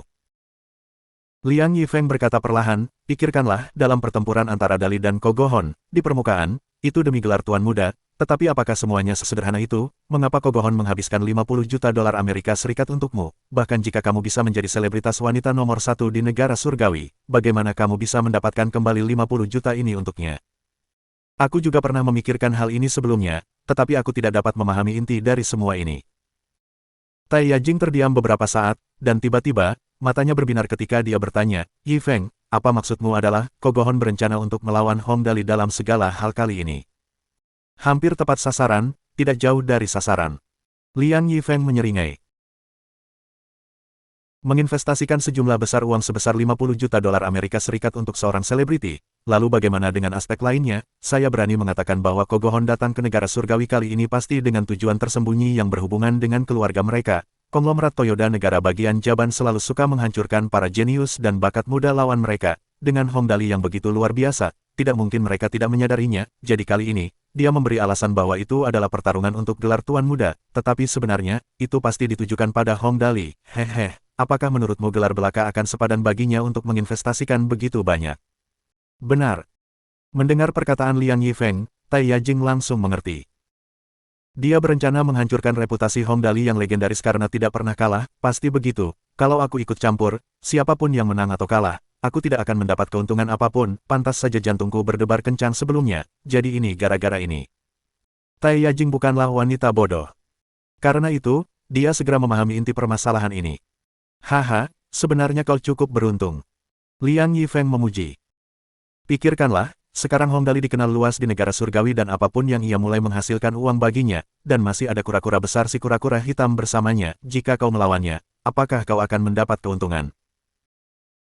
Berbicara sampai titik ini, Liang Yifeng berkata, dan bagaimana jika Hong Dali kalah dalam pertempuran melawan Kogohon, apakah negara akan bersikap lunak padamu? Jadi, sungguh keputusan yang sangat bijaksana bahwa kau tidak menyetujui masalah ini, tidak melibatkan dirimu dalam masalah-masalah yang pelik ini, seperti bagaimana seorang pria tidak akan berdiri di samping tembok yang runtuh, sangat cerdas. Apa yang diucapkan Liang Yifeng sebenarnya bukan untuk membuat Tai Yajing takut. Saat ini, Hong Dali memiliki reputasi yang hebat di negara surgawi dan diterima dengan baik oleh masyarakat. Bahkan jika negara tidak akan campur tangan secara terbuka, mereka pasti akan diam-diam mengulurkan tangan membantu. Jadi, dalam pertempuran Tuan Muda kali ini, tidak peduli apapun hasilnya bagi kedua belah pihak, orang yang terjebak di tengah pasti akan menderita. Lalu, Yifeng, apa yang harus kulakukan selanjutnya? Tai Yajing sedikit cemas sekarang karena dia tidak yakin apa yang harus dilakukan selanjutnya. Haruskah aku mendukung Hong Dali, atau haruskah aku memastikan kesejahteraanku sendiri dan tidak peduli tentang apapun? Sekarang kamu punya dua pilihan. Liang Yifeng berkata perlahan, dukung Hong Dali sepenuhnya, jangan khawatir tentang status Lin Yanwei, bagaimanapun, ada jurang pemisah yang cukup lebar di antara kalian berdua, meskipun kamu mungkin tidak suka mendengarnya, tapi itu benar adanya. Meskipun apa yang dikatakan Liang Yifeng tidak enak didengar, Tai Yajing tahu bahwa Liang Yifeng mengatakan itu untuk kebaikannya sendiri. Karena itu, dia buru-buru mengangguk dan berkata, aku tahu, aku tidak akan menyalahkanmu, memang benar begitu, dan aku sendiri masih tahu seperti apa kemampuanku. Bagaimana dengan yang kedua? 2. Anda nyatakan bahwa Anda akan pensiun sekarang, ini bukan benar-benar pensiun, tetapi hanya mencari sesuatu untuk membuktikan bahwa Anda tidak punya waktu untuk berpartisipasi dalam kegiatan lain. Liang Yifeng melanjutkan, ini adalah cara yang paling aman, ini tidak akan memberi Anda keuntungan maupun kerugian. Misalnya, Anda dapat mengatakan bahwa Anda saat ini sedang merekam untuk album Anda, membuat film, atau sebagainya. Dalam hal itu, terlepas dari apakah Hong Dali atau Ko Go Hon menang, Anda tidak akan menyinggung siapapun. 2 rute, 2 pilihan. Liang Yifeng telah menyarankan kedua pilihan ini sungguh-sungguh demi kebaikan Tai Yajing sendiri, tentu saja bukan karena ia mempunyai motif tersembunyi lainnya. Tai Yajing bukanlah orang bodoh, jadi dia tentu saja mengerti. Setelah memikirkannya dengan saksama, dia akhirnya membuat keputusan. Aku akan memilih jalan pertama. Hah, benarkah? Liang Yifeng cukup terkejut dengan pilihan Tai Yajing. Kau benar-benar yakin? Kekayaan diperoleh melalui pengambilan risiko. Setelah dia membuat keputusan, dia merasa lebih santai, sambil tersenyum dan berkata, setidaknya aku tahu bahwa aku pasti tidak akan menderita kerugian apapun dengan bekerja sama dengan Tuan Muda, bahkan jika Hong Dali kalah dalam pertempuran melawan Ko Go Hon ini, itu pasti tidak akan merugikanku, selain itu, peluangnya untuk menang masih cukup tinggi. Hebat! Liang Yifeng mengacungkan jempol. Kalau begitu, aku tentu tidak boleh ketinggalan. Dia memeluk Tai Yajing dan menyeringai. Aku juga tidak punya banyak perasaan baik terhadap setan-setan kecil itu, hahaha, kalau begitu kali ini, mari kita bergabung dengan pihak Dali dan melakukan sesuatu yang besar. Kantor Pusat Kota Tianjing, Turki. Mingxin, apa pendapatmu tentang pertemuan antara Hong Dali dan Ko Go Hon? Liu Yihui dan Liu Mingxin duduk di sofa. Liu Yihui bertanya kepada putranya yang paling ia banggakan, apakah kamu punya pendapat tentang hal itu? Liu Mingxin, yang masih sangat tampan, tersenyum dan berkata, konglomerat Toyoda dan keluarga Hong telah bermusuhan selama puluhan tahun. Kali ini, tentu saja tidak akan sesederhana perebutan gelar Tuan Muda, karena kita telah membentuk aliansi dengan keluarga Hong, maka tentu saja kita harus membantu mereka. Sama seperti yang kupikirkan. Liu Yihui berkata perlahan, dulu, setan-setan kecil ini tidak melakukan apapun kecuali hal-hal jahat di negara kita, kalau bukan karena sekarang sedang dalam masa damai, aku pasti ingin maju dan bertengkar hebat dengan mereka, tapi sekarang, ini adalah perseteruan antara kedua keluarga mereka, jadi kita tidak bisa membantu mereka secara terbuka. Apa kau punya ide bagus? Liu Mingxin menyentuh dagunya dan berpikir sejenak, lalu berkata dengan suara yang dalam, karena Ko Go Hon menantang Hong Dali secara terbuka, maka dia pasti sudah membuat beberapa persiapan sebelumnya. Aku tidak yakin tentang situasi yang sebenarnya, tetapi konglomerat Toyoda pasti akan memberikan dukungan penuh mereka. Saat itu, konglomerat Toyoda ini suka menghancurkan para jenius dan bakat muda lawan mereka. Dulu, seorang jenderal jenius dari keluarga Liu kita juga telah meninggal karena mereka. Sekarang, mereka pasti berencana untuk melakukannya lagi. Aku berani mengatakan bahwa jika Hong Dali runtuh, target mereka berikutnya pasti salah satu dari kita bertiga, aku, Musik Xiao atau Liang Yifeng. Oleh karena itu, karena mereka tidak memiliki niat baik, kita juga tidak perlu mengambil risiko. Kudengar kali ini, dia menghubungi Tai Yajing. Dia mungkin berencana untuk menyerang semua yang telah dimulai Hong Dali. Kurasa tidak lama lagi dia akan bersiap memasuki pasar game online. Jadi pendapatku adalah mengembangkan Dream Dota League sebagai kartu truf kita sesegera mungkin, untuk menghadapi perubahan potensial yang tidak menentu. Benar. Liu Yihui menyentuh dagunya. Kali ini, konon Ko Go Hon membawa cukup banyak dana ke sini, dia ingin menghancurkan Hong Dali sepenuhnya, seperti kata pepatah. Kebakaran di gerbang kota membawa bencana bagi ikan di parit juga, jika Hong Dali tidak dapat menahan serangan mereka, maka korban berikutnya adalah kita, dengan kemampuan finansial konglomerat Toyoda, jika mereka benar-benar menjadikan kita target berikutnya, tidak akan mudah untuk menghadapi mereka. Liu Mingxin tentu saja mengerti apa yang dikatakan ayahnya. Jadi, ayah, keluarga Hong sedang dalam keadaan darurat sekarang, kita harus membantu mereka kali ini. Sebelumnya, kerjasama antara ketiga keluarga kita cukup berhasil, jadi kali ini, kita tidak boleh mengacaukan segalanya. Untuk aspek permainan daring, jika Ko Go Hon ingin campur tangan, dia harus mempersiapkan bonekanya, jadi, kita harus memperoleh informasi intelijen mengenai berbagai perusahaan besar sesegera mungkin. Aku tahu, kamu tidak perlu khawatir tentang ini.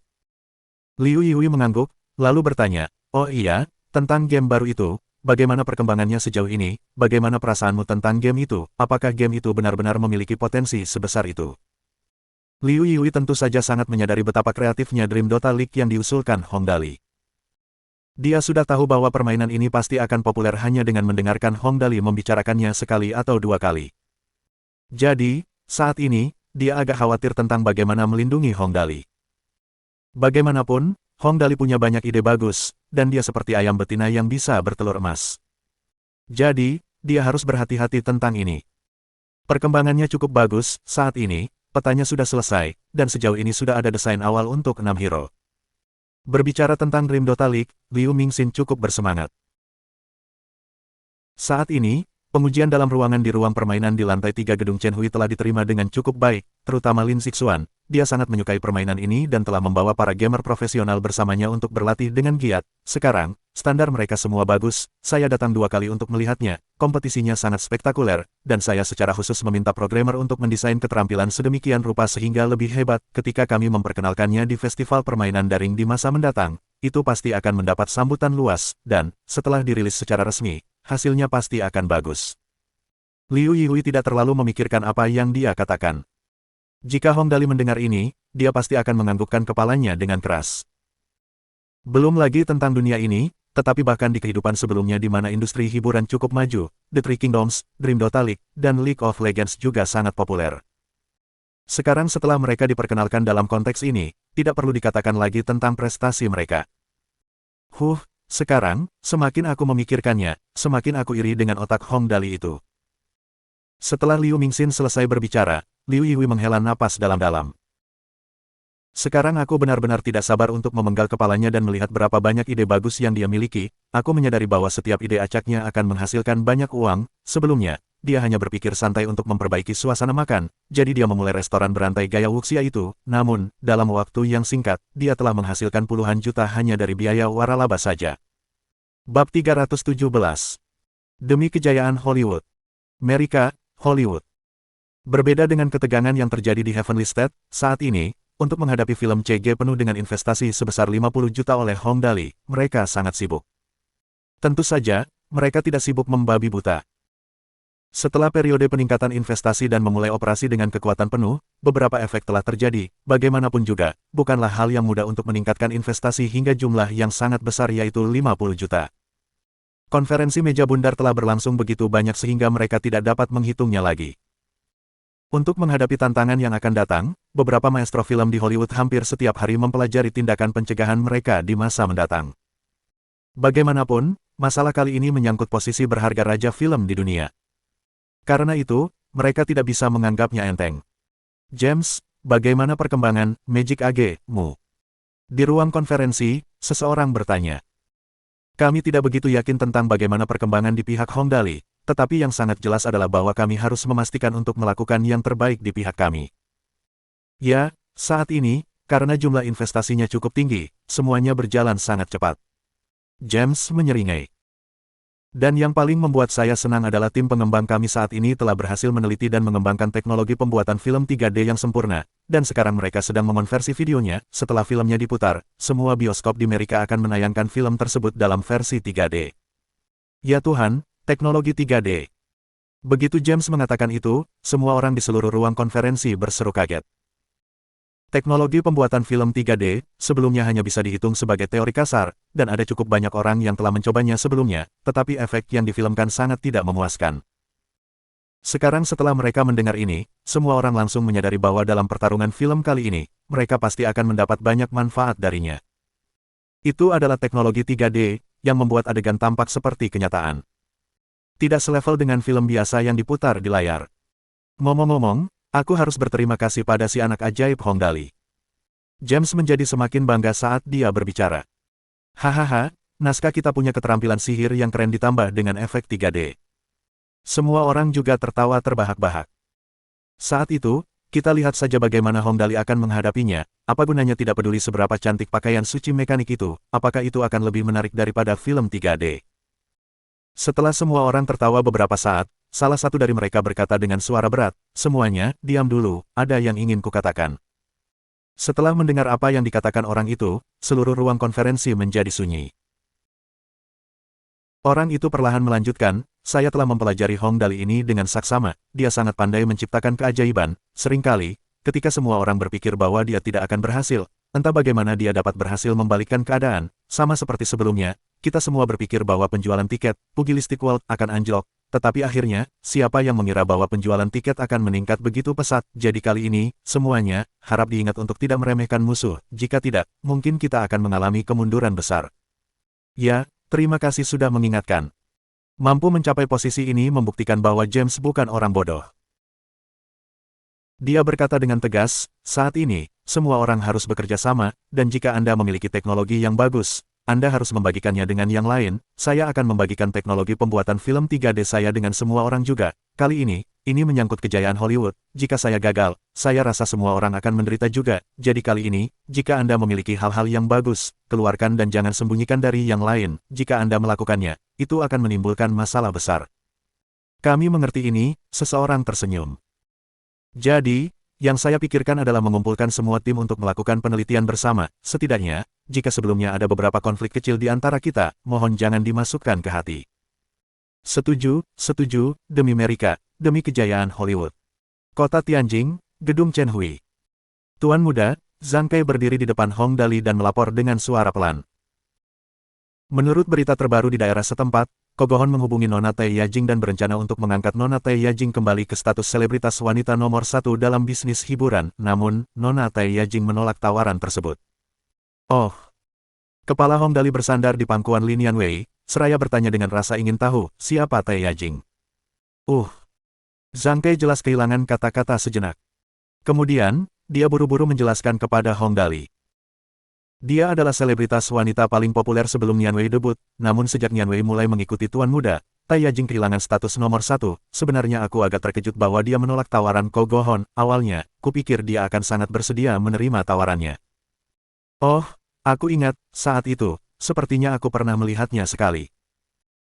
Hong Dali berpikir sejenak, lalu tersenyum dan berkata, apakah prajurit suci Dewi kita masih memiliki lowongan? Jika ada, berikan dia peran kecil, dia tidak berdiri di sisi Kogohon untuk menentangku, dia pantas mendapatkan hadiah.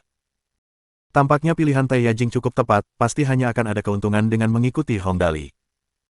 Hal sederhana seperti itu darinya telah memungkinkannya untuk menukarnya dengan peran kecil dalam film CG seharga 50 juta, Holy Warriors of the Goddess.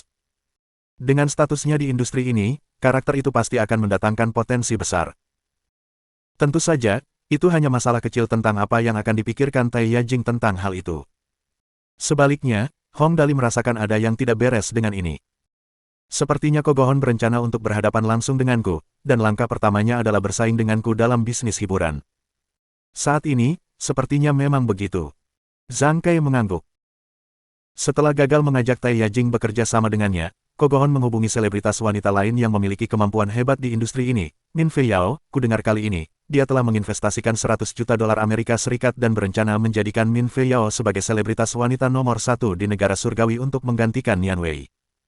Mendengar perkataan Zhang Kai, Lin Yanwei hanya tersenyum. Tang Muxin bertanya dengan cemas, sepertinya dia punya ambisi yang cukup besar. Dali, apa rencanamu? Kita bisa meminta Suster Nian Wei untuk menggelar beberapa konser lagi untuk mempertahankan popularitasnya. Oh, tidak tertarik. Hong Dali mendengus. Kakak Nian Wei ku tidak peduli dengan gelar itu, benar, kakak Nian Wei. Hehe, tidak apa-apa asalkan aku bisa mengikuti Tuan Muda, aku tidak terlalu peduli dengan hal-hal lain. Li Nian Wei mengangguk. Sebenarnya, aku tidak pernah berpikir untuk menjadi orang nomor 1 di dunia hiburan, aku hanya merasa sangat bahagia saat bersama Tuan Muda, itu sudah cukup. Persis seperti yang kupikirkan, hehe. Hong Dali mendengus. Tang Muxin berpikir sejenak, lalu tiba-tiba tersenyum dan berkata, menggunakan 100 juta dolar Amerika Serikat untuk mengangkat seorang selebritas wanita ke posisi nomor 1 di industri ini. Itu mungkin, tetapi masalahnya adalah apa gunanya melakukan itu. Saudari Nian Wei kita begitu terkenal sehingga dia bahkan tidak perlu memikirkan cara menghasilkan uang, hihi. Jadi, Hong Dali sama sekali tidak khawatir. Kogohon ini hanya tahu tentang mengingini gelar kosong, aku benar-benar kehilangan kata-kata untuk mengkritiknya, apa gunanya gelar kosong itu. Zhang Kai berpikir sejenak dan bertanya, kalau begitu, Tuan Muda, Anda akan membiarkan masalah ini berlalu begitu saja. Ya, aku tidak punya waktu untuk peduli padanya. Hong Dali membalikkan tubuhnya. Bagaimana syuting film kita, sebenarnya, aku tidak terlalu peduli dengan bagaimana filmnya nanti, yang terpenting adalah pakaian suci mekanik, itulah yang paling kuinginkan. Sudah kuduga. Tang Muxin menepuk jidatnya. Dali, kamu syuting film ini hanya demi mendapatkan pakaian suci ini, kan? Tentu saja.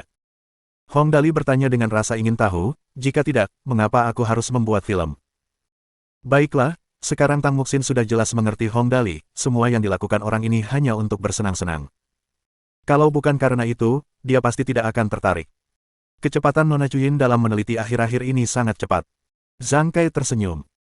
Meskipun dia masih belum memiliki banyak emosi, sepertinya sejak terakhir kali dia tersenyum, seluruh keadaan pikirannya memang telah banyak berubah. Oh benar, Tuan Muda, kapan Anda akan menemuinya hari ini? Zhang Kai merujuk pada kejadian di mana Hong Dali membantu Lin Chuyin menggerakkan otot-otot wajahnya. Saat ini, hanya Hong Dali yang bisa melakukannya. Jelas mustahil bagi orang lain untuk membantu karena, saat ini, Lin Chuyin tidak merasa nyaman dengan orang lain. Oh, jam berapa sekarang? Tanya Hong Dali. Tunggu sampai setelah makan siang, aku sudah cukup lapar sekarang dan merasa lemah. Pukul 11.10. Tang Muxin melihat jam tangannya. Ngomong-ngomong, Dali, tidak bisakah kamu melihat waktu sendiri karena kamu punya jam tangan? Aku malas. Hong Dali menjawab dengan lugas. Masih pagi, aku akan tidur dulu, beritahu aku lagi jika ada berita. Sambil berbicara, dia menatap Little Meo di pelukan Tang Muxin. Little Meo sudah tumbuh cukup besar sekarang, aku tidak tahu kapan anggota tubuh mekanisnya akan berkembang, lihatlah betapa menyedihkannya dia. Saat mendengar nama Little Meo, Tang Muxin cemberut. Aku juga tidak tahu, Little Meo sangat menyedihkan. Baiklah, Dali, kamu tidur dulu, aku akan membawa Little Meo bermain sebentar. Pergi-pergi. Setelah semua orang pergi, Hong Dali menyesuaikan tubuhnya ke posisi yang lebih nyaman di pangkuan Lin Yanwei, sambil tersenyum dan bertanya, Saudari Yanwei, apakah Anda punya lagu baru akhir-akhir ini? Saya sudah membuat beberapa melodi. Lin Yanwei tersenyum. Tapi saya belum menulis liriknya, Tuan Muda, apakah Anda sudah menulis lagu baru? Oh, ada satu lagi, aku menulisnya saat aku bosan di sekolah, aku akan menuliskannya untukmu nanti.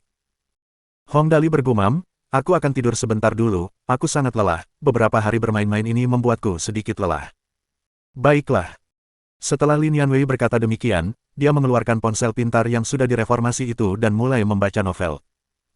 Tuan Muda, baterai ponsel pintar ini benar-benar awet, saya sudah tidak perlu mengisi daya baterainya selama beberapa hari.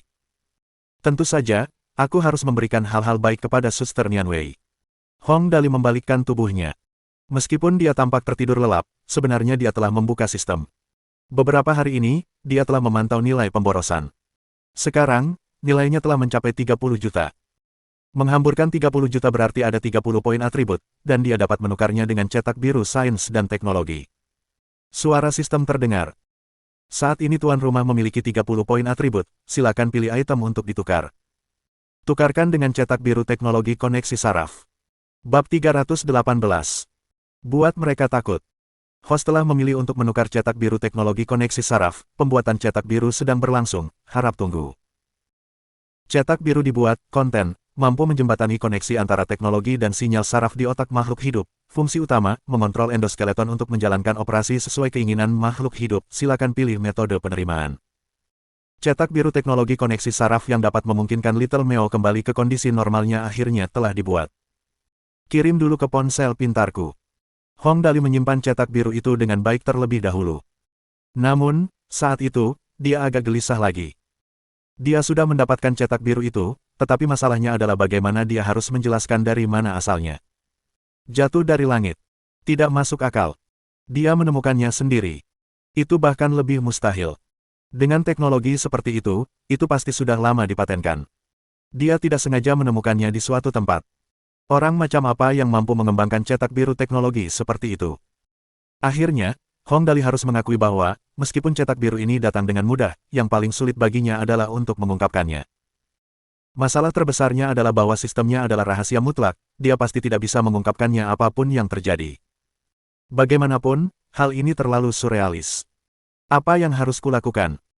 Setelah merenungkan masalah ini selama beberapa saat, akhirnya, ia menemukan cara yang setidaknya bisa menjelaskannya.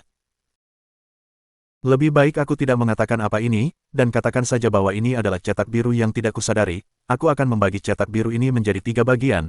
Lalu, aku akan menyerahkannya kepada Cuyin sepotong demi sepotong. Aku yakin bahwa dengan kemampuannya, ia seharusnya bisa memahami cara kerja benda ini, atau setidaknya bisa membuat pengaturan yang sesuai dengan cetak biru ini. Oke, metode ini bisa berhasil. Aku akan melakukannya dengan cara ini.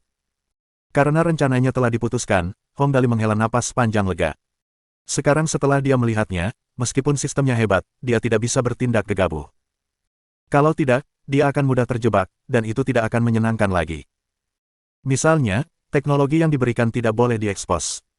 Meskipun cetak biru teknologi itu paling aman, ia harus mempertimbangkan dengan saksama cara menjelaskan sumbernya. Mengenai yang lain, ia harus lebih memikirkan cara agar tidak menarik perhatian orang lain. Ini seperti bermain game daring. Jika Anda diam-diam naik 1 atau 2 level setiap hari dan mendapatkan beberapa peralatan, itu masih bagus jika tidak terlalu kentara. Namun, yang lain bekerja keras hanya untuk mencapai level 60, tetapi Anda berhasil mencapai level maksimum sekaligus, dengan peralatan terbaik dan berjalan-jalan dengan santai dan terbuka. Itu pasti akan menjadi masalah. Hong Dali sedang dalam situasi seperti itu saat ini. Dia memiliki sistem pemborosan besar di otaknya, jadi dia bisa merasa senang dan menikmati manfaatnya secara diam-diam. Namun, jika dia terlalu terbuka dan membanggakannya, itu pasti bukan hal yang baik, karena akan sangat mudah menimbulkan masalah, bahkan jika negara tidak menangkapnya untuk dijadikan kelinci percobaan, akan tetap merepotkan jika dia menarik seorang pembunuh, bukan? Setelah memikirkan semua itu, Hong Dali akhirnya tertidur lelap. Tidur siangnya berlangsung lebih dari 2 jam. Setelah terbangun, ia merasa sangat segar dan nyaman. Tuan muda, melihat Hong Dali sudah bangun, Lin Yanwei tersenyum dan berkata, Anda akhirnya bangun. Tadi, ada seseorang dari pabrik mainan yang datang dan mengatakan bahwa mereka telah memproduksi 100 pesawat kendali jarak jauh, dan menanyakan apa yang akan Anda lakukan dengan pesawat-pesawat itu. Apaan nih, keren banget. Waktu aku lagi tidur, pesawat mainannya udah jadi. Ini berita bagus. Keren, saya masih bingung karena tidak punya apa-apa untuk dimainkan. Hong Dali langsung merangkak dan mengangguk dengan tegas. Bagus, di mana mereka ditempatkan, cepat bawa aku untuk melihatnya.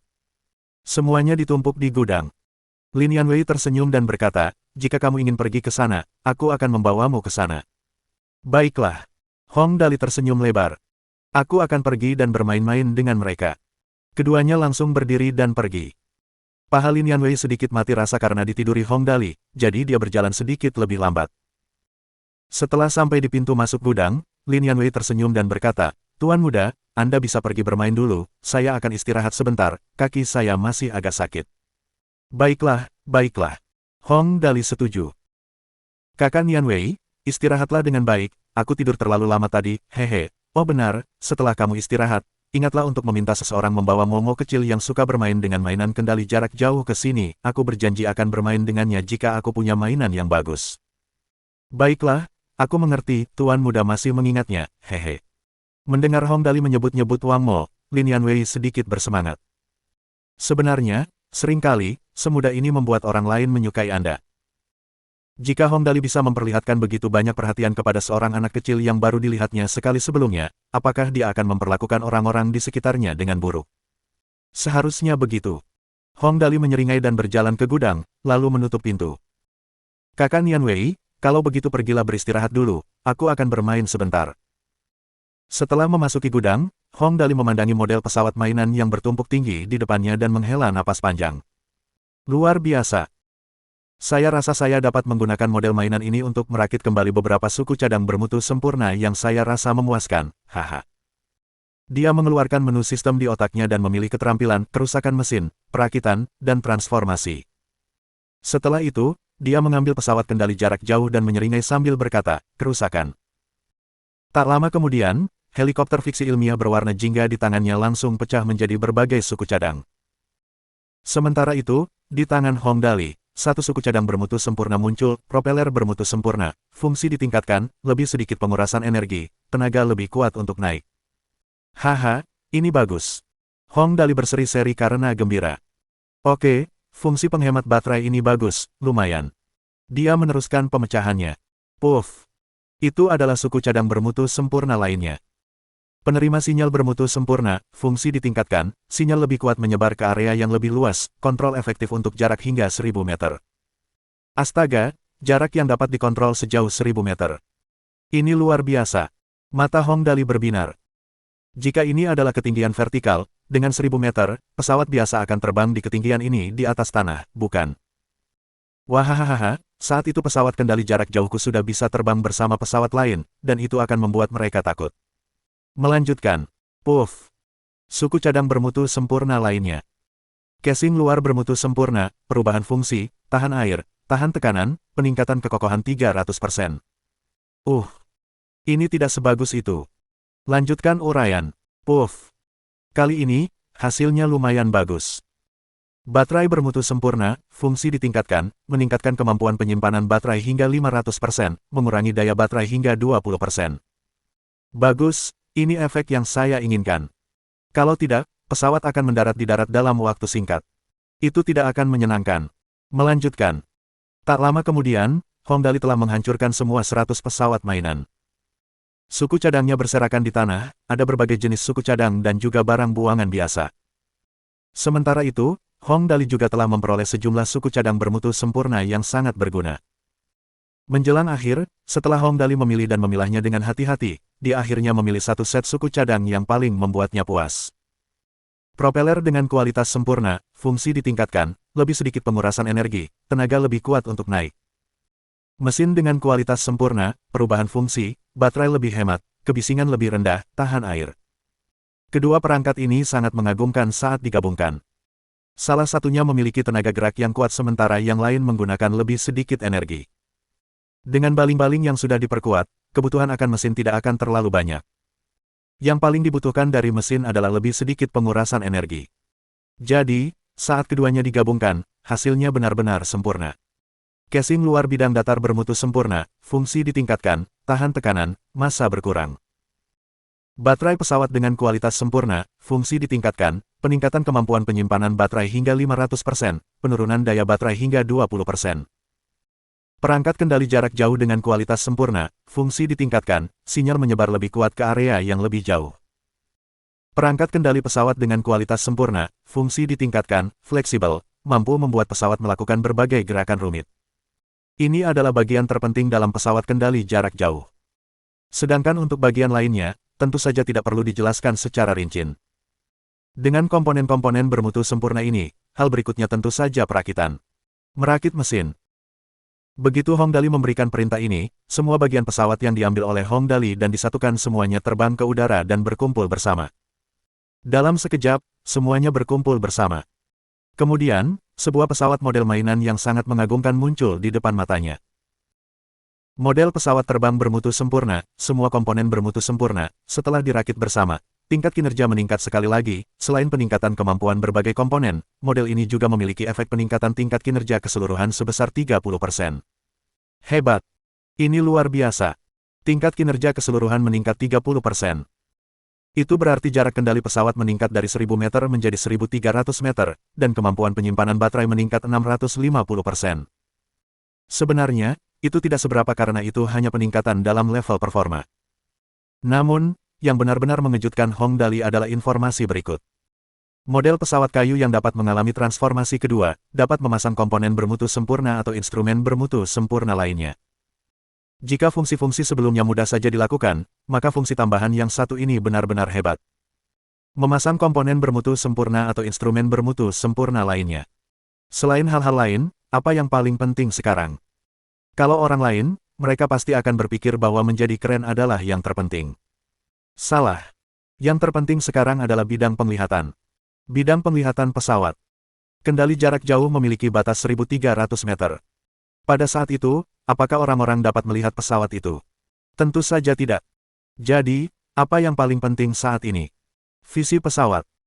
Orang yang mengendalikan pesawat perlu tahu di mana pesawat itu berada dan pandangan apa yang bisa dilihat dari sudut pandang pesawat. Itulah yang paling penting.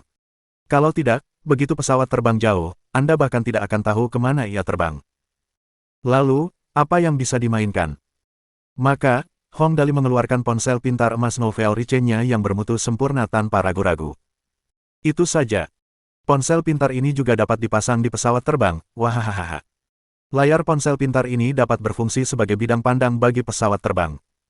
Itu yang terbaik. Perakitan mesin. Setelah menyatukan model pesawat kendali jarak jauh dan telepon pintar emas orang kaya baru, Hong Dali memberikan perintah. Seketika, kilatan cahaya terang terpancar dari model pesawat kendali jarak jauh dan telepon pintar emas orang kaya baru, dan setelah itu, Hong Dali melihat tampilan akhir dari pesawat kendali jarak jauh ini. Itu adalah pesawat kendali jarak jauh dengan tampilan luar yang sangat fiksi ilmiah. Baling-balingnya disembunyikan di bagian dalam casing luar pesawat. Dari luar, tidak seorang pun akan menyadari bahwa itu sebenarnya adalah helikopter. Seluruh badan pesawat berwarna putih keperakan. Itulah warna yang paling cocok untuk cangkang luar pesawat yang dipilih Hong Dali, karena warna ini dapat memastikan bahwa pesawat itu tidak akan terlalu mencolok di mata saat terbang di langit. Perangkat kendali jarak jauh yang dipegangnya memiliki pengaturan tambahan yang dipasang pada telepon pintarnya.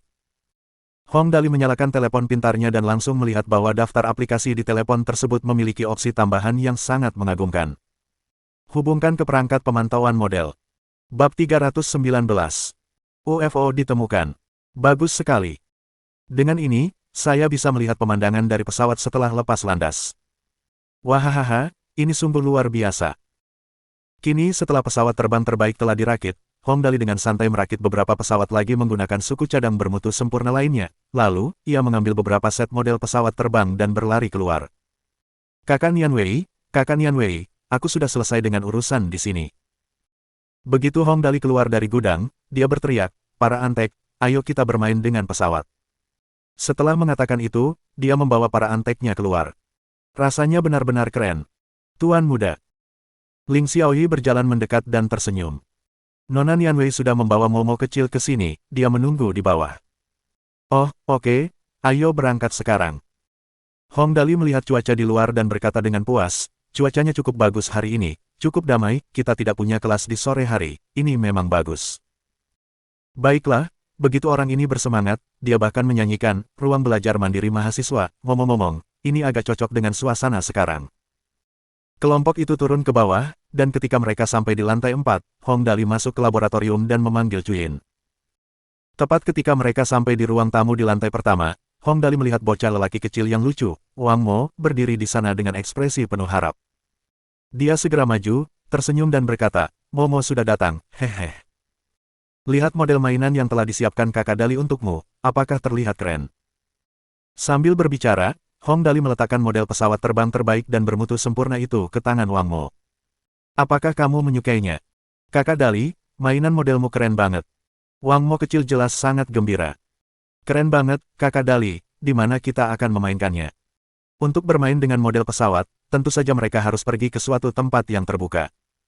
Daerah kota yang padat tidak akan cocok. Karena itu, Hong Dali menjentikkan jarinya. Ayo pergi ke daerah luar Gunung Tianjing, di sana luas, ayo berangkat.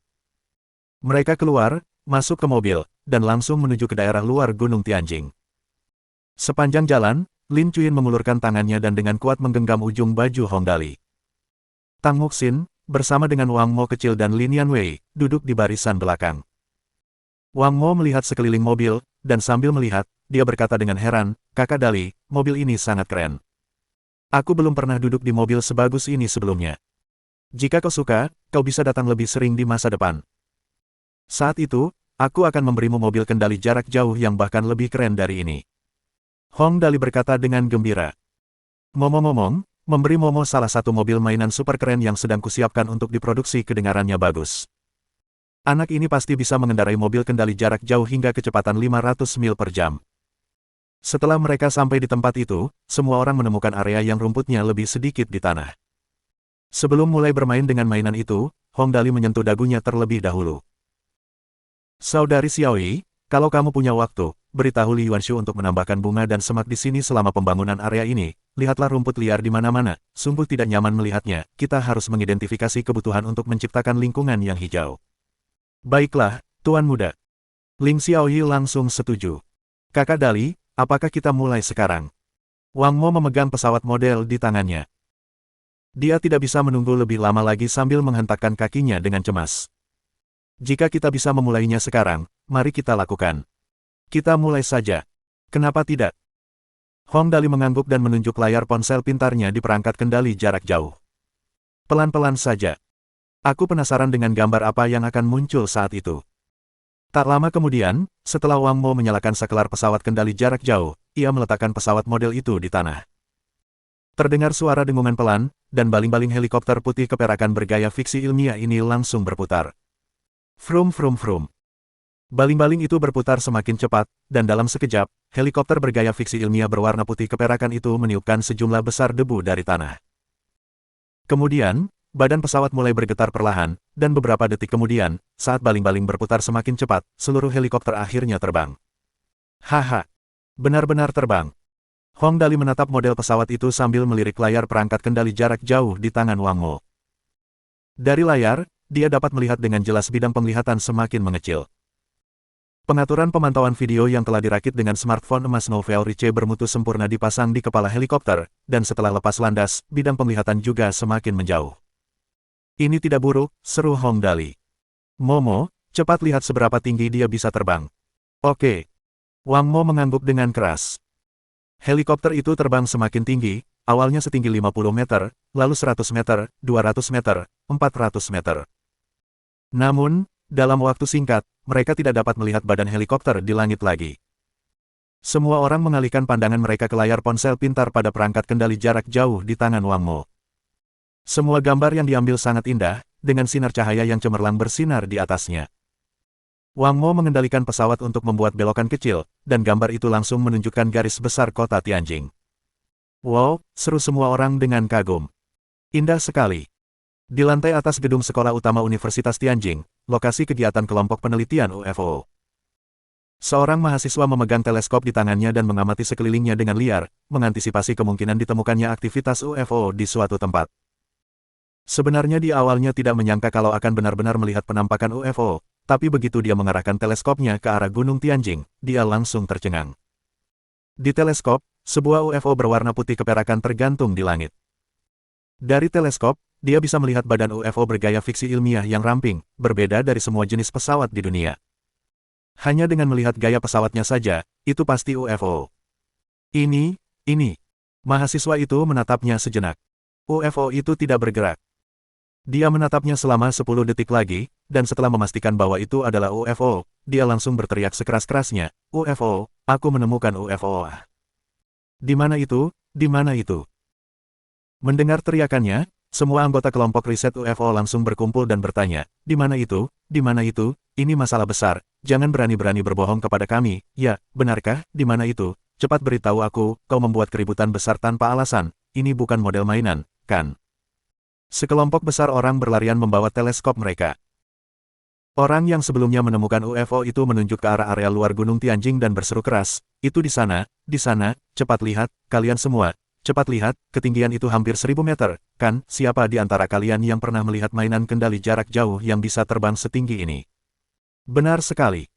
Kelompok itu menatap teleskop mereka dengan panik. Itu benar-benar UFO. Sungguh. Itu penemuan bersejarah. Apa-apaan ini? Aku akan merekam pemandangan ini. Cepat, siapa yang punya teleskop berkekuatan tinggi? Aku akan menggunakan ponselku untuk menangkapnya dan mengunggahnya ke internet.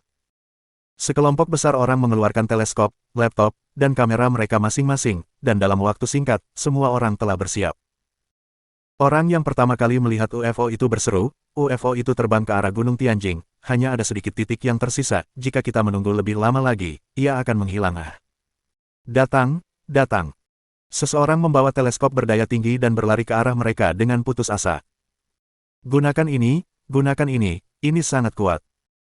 Kelompok itu dengan panik memasang teleskop dan mengarahkan lensa kamera ke arah UFO. Cepat, di mana itu, aku akan mengambil gambarnya terlebih dahulu, kalau tidak, ia akan segera terbang dan kita tidak akan bisa melihatnya lagi. Itu dia, UFO itu telah terbang kembali setelah terbang ke puncak area luar Gunung Tianjin. Ia berputar ke sana, mungkin sedang memeriksa topografi. Orang pertama berkata dengan keras, cepat, sudahkah kamu mengambil fotonya? Kalau terlambat, kita tidak akan bisa menemukannya lagi. Saya sedang merekam sekarang, saya langsung menyalakan fungsi perekaman visual. Orang yang memegang kamera berkata dengan gembira, saya sudah merekamnya, hahaha. Dia merekam beberapa saat lagi lalu berseru, orang berikutnya, ambil alih, cepat, saya akan mengunggah klip video ini ke internet terlebih dahulu, ini benar-benar hari yang layak diingat, momen bersejarah, ini pasti akan meninggalkan warisan dalam sejarah umat manusia. Saya akan melakukannya, unggah videonya dulu, jangan lupa cantumkan nama kelompok riset UFO kita di sana, ini benar-benar kesempatan yang bagus untuk beriklan. Orang ketiga itu buru-buru mengambil alih. Ingat, jangan lewatkan kesempatan ini. Baiklah, kamu lanjutkan syuting di sini, aku akan segera mengunggahnya. Coba saya lihat apakah ada video bagus hari ini. Di sebuah kafe internet, seorang pemuda membuka situs web berbagi video so cool karena bosan. Saat membuka halaman tersebut, ia bergumam, ngomong-ngomong, unexpectedly, I'm a singer, milik Yang Master dan seterusnya sangat membosankan. Namun, tak lama kemudian, ia tertarik dengan judul sebuah video yang berjudul, UFO mengunjungi bumi, rekaman video langsung. UFO mengunjungi bumi, pasti itu lelucon, mengapa ada UFO di dunia ini, kelompok orang-orang tak berakal ini terlalu konyol. Sayang, tak lama kemudian, ia menatap bingung pada gambar dalam video itu dan menamparkan dirinya sendiri 2 kali. Apa-apaan ini? Itu benar-benar nyata, itu benar-benar UFO, sialan, apakah alien akan menyerang dunia kita? Sambil berbicara, dia membuka Turki Messenger miliknya dan langsung mengirim tautan tersebut ke semua teman daringnya. Alien akan menyerbu dunia, UFO telah muncul di puncak Gunung Tianjing. Tak lama kemudian, semua foto profil teman-temannya di obrolan Turki mulai bermunculan. Apa-apaan? Itu benar sekali, di mana kamu menemukan video ini, keren sekali. Dalam video itu, tertulis bahwa itu berada di atas area luar Gunung Tianjing. Pria itu mengetik dengan marah. Ini pasti bala bantuan yang dikirim oleh alien. Kita harus melaporkannya segera, atau akan terlambat saat alien menyerbu bumi. Benar, semua orang cepat sebarkan video ini. Dalam waktu singkat, semua yang disebut cendekiawan, profesional, dan netizen lainnya mengirimkannya dari satu orang ke orang lain. Hanya dalam waktu setengah jam, video itu telah menyebar seperti api. Banyak orang mulai mencari informasi terkait orang yang mengunggah video itu. Sayangnya, apa yang ditemukan membuat semua orang tercengang. Kelompok riset UFO Universitas Tianjing. Apa-apaan? Apakah ada yang meragukan validitas video yang diunggah oleh kelompok penelitian UFO Universitas Tianjing? Ini jelas merupakan pertanda awal invasi alien ke bumi. UFO dalam video itu jelas merupakan garda terdepan untuk melakukan investigasi. Bab 320. Kasus malang yang disebabkan oleh pesawat terbang. Kota Tianjing, pinggiran, Biro Keamanan Nasional. Kepala, Mo Huizhou dengan cemas berlari ke kantor Kepala Biro, Wudi, dan dengan panik melaporkan. Kepala, sebuah UFO telah ditemukan di area luar Gunung Tianjing, warnanya putih keperakan, tidak terlihat terlalu besar, haruskah kita? Area luar Gunung Tianjing, UFO. Kepala Biro tercengang. Apakah kamu sudah melihatnya dengan jelas? Kamu yakin itu UFO? Jangan salah mengira mainan yang dimainkan anak-anak sebagai UFO. Saya sudah melihatnya dengan jelas, ada video di internet dan gambarnya sangat jelas. Mo Huizhou buru-buru menyalakan laptopnya dan menunjukkan video yang diunduh kepada Kepala Biro. Kepala, cepat lihat, ukuran UFO ini sekitar setengah meter atau lebih, penampilannya sangat ramping dan seperti fiksi ilmiah dan baling-balingnya tidak terlihat, tetapi bisa melayang tinggi di langit seperti mereka. Yang terpenting, setelah menghitung sudutnya, ketinggiannya di atas tanah dipastikan sekitar 1.100 meter, jadi tidak mungkin itu mainan. Saya belum pernah mendengar tentang mainan apapun yang dapat dikendalikan hingga jarak seperti itu. Apa-apaan, mainan bisa terbang hingga ketinggian 1.100 meter. Kepala Biro juga benar-benar terkejut. Awalnya, ia mengira bahwa ini pasti mainan yang dibuat oleh Hong Dali si anak durhaka untuk menakut-nakuti orang demi kesenangan. Sayangnya, setelah mendengar bahwa benda itu melayang di langit pada ketinggian 1.100 meter, ia langsung menepis spekulasi ini.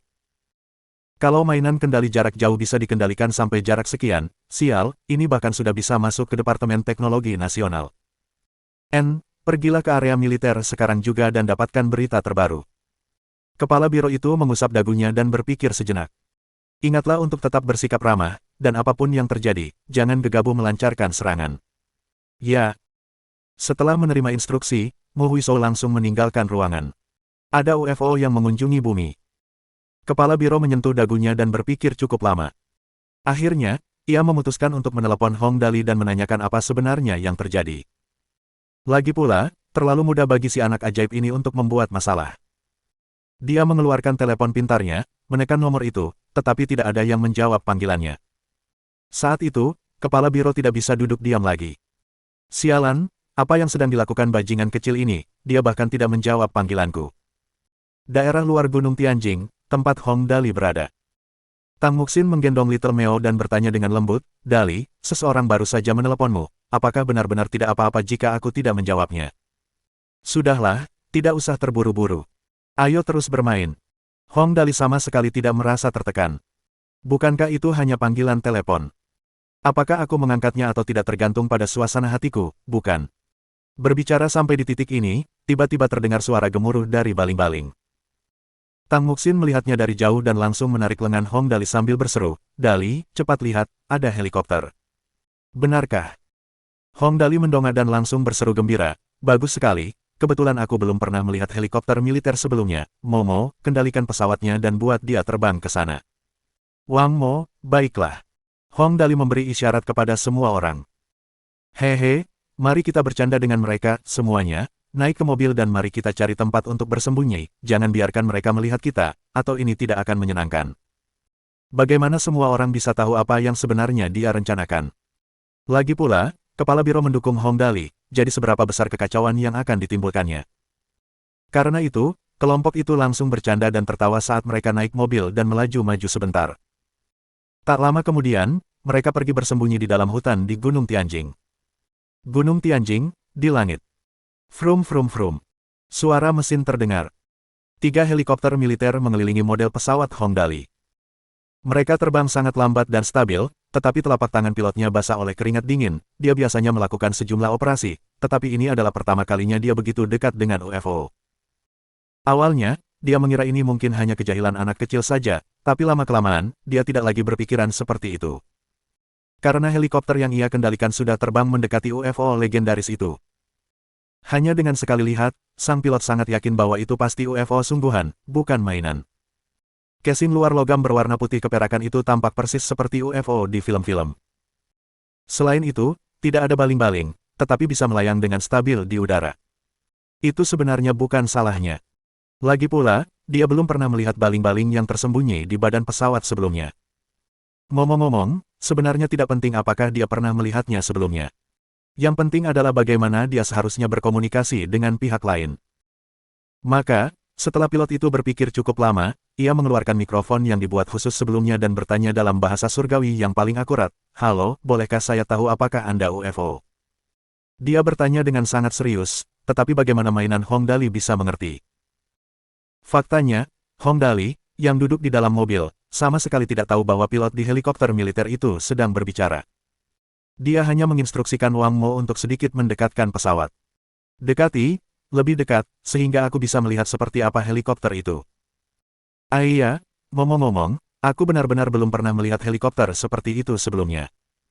Saat Wang Mo mengendalikan pesawat, pilot helikopter militer itu benar-benar tercengang.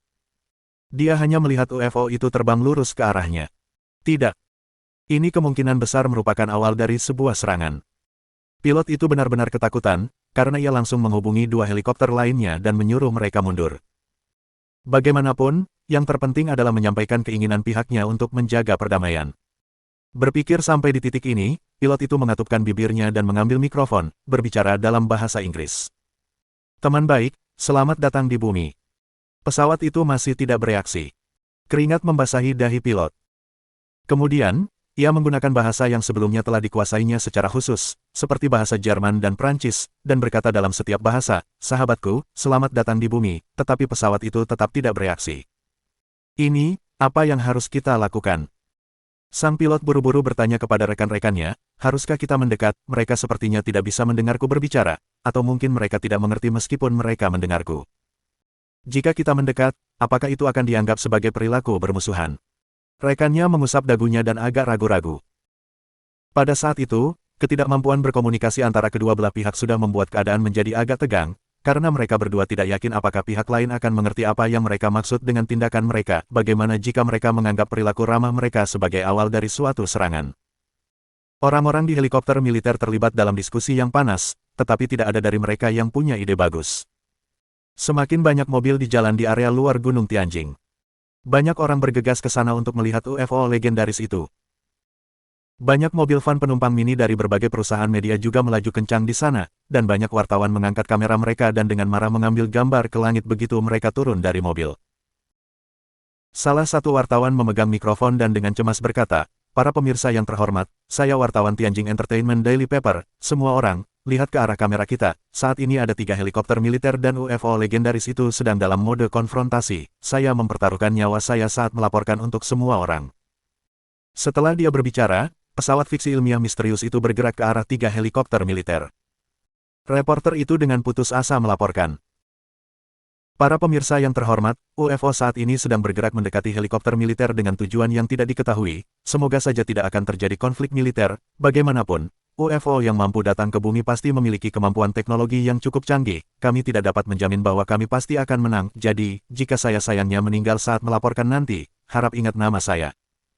Tepat pada saat itu, situasi di langit mengalami perubahan besar. UFO itu bergoyang ke kiri dan kanan di langit, dan sangat lincah, semakin dekat ketiga helikopter militer. Di helikopter militer, wajah pilot dipenuhi keringat dingin. Itu terlalu menakutkan, dia benar-benar tidak tahu apa yang sedang dipersiapkan pihak lain. Alien, UFO, mampu terbang di sini, itu pasti tidak hanya memiliki teknologi biasa. Itu pasti melompat dari lubang cacing, kan? Selain itu, apakah pihak lain memiliki kapal induk atau apapun yang tersembunyi di kegelapan? Dengan teknologi mereka pasti bisa mengatur agar kita tidak melihat kapal induk itu, karena pasti akan mudah bagi mereka untuk membuat pantulan cahaya. Mungkinkah mereka bersembunyi di Gunung Tianjin? Dapatkah sekelompok besar pesawat pengintai tiba-tiba terbang keluar dan menembaki sisinya? Apa yang harus dilakukan? Bertindak atau tidak? Upaya untuk bersikap ramah agar bisa dekat dengan mereka sudah pasti gagal. Pihak lain sama sekali tidak mengerti apa yang dia katakan. Namun, jika dia berhenti mendekati mereka dan berbalik serta pergi, bagaimana dengan masyarakat di sana? Apa yang harus dilakukan? Pilot itu mulai gelisah. Haruskah saya menyerang atau mundur? Mereka yang dari atas juga tidak memberi instruksi apapun kepada kami. Jika kami tetap tinggal di sini, bagaimana jika makhluk itu menyerang kami, maka kami akan melibatkan masyarakat di bawah sana. Aku juga tidak tahu, mereka yang di atas belum memberikan instruksi apapun sampai sekarang. Rekannya juga cemas. Lagi pula, saat ini, sepertinya benda itu pasti pesawat pengintai yang dikirim oleh alien, pasti, lihat, jelas tidak ada yang mengendalikannya di sekitarnya, dan benda itu berada di ketinggian yang sangat tinggi sehingga hanya akan terlihat seperti titik kecil di mata orang lain, tidak mungkin benda itu bisa dikendalikan dengan begitu akurat, cepat lihat, benda itu terbang ke arah kita. Setelah mendengar teriakan rekannya, pilot itu langsung melihat UFO itu semakin dekat ke sisinya. Kini jaraknya sudah begitu dekat sehingga ia dapat melihatnya dengan lebih jelas. Seluruh badannya berwarna putih keperakan dan ramping, tidak ada jejak pesawat biasa di seluruh UFO itu. Benda itu tampak seperti cakram bundar berukuran sekitar setengah meter, dan pada cakram bundar itu ada beberapa pola bunga emas. Khususnya, ada 2 benda yang tampak seperti mata itu adalah posisi kamera pesawat setelah transformasi Hongdali di bagian depannya. Benda itu hanya tergantung di depannya, tidak bergerak sama sekali.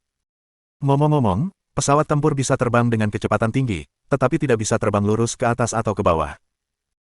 Helikopter bisa terbang lurus ke atas dan ke bawah, tetapi tidak pernah terdengar ada helikopter yang bisa digantung dengan stabil. Yang terpenting, pihak lain tidak bisa melihat baling-balingnya sama sekali. Selain dari teknologi alien, penjelasan apa lagi yang mungkin ada dalam kasus ini? Itu semakin dekat lagi. Melihat UFO itu semakin dekat, orang di helikopter itu bertanya dengan panik, apa yang harus kita lakukan, apa sebenarnya yang harus kita lakukan? Untuk orang-orang negara surgawi. Setelah pesawat itu semakin dekat lagi, dahi pilot dipenuhi keringat saat dia menggertakkan giginya dan berkata, lakukan yang terbaik. Singkirkan itu dulu. Kemudian, dia dengan keras menekan tombol untuk meluncurkan rudal tersebut. Mohon dukungan dari Om Ante-Ante sekalian buat subscribe agar Mimin terus semangat untuk up novel seru lainnya. Sekiranya ada kebutuhan buat subbag, silakan inbox Mimin atau tuliskan di kolom komentar. Terima kasih.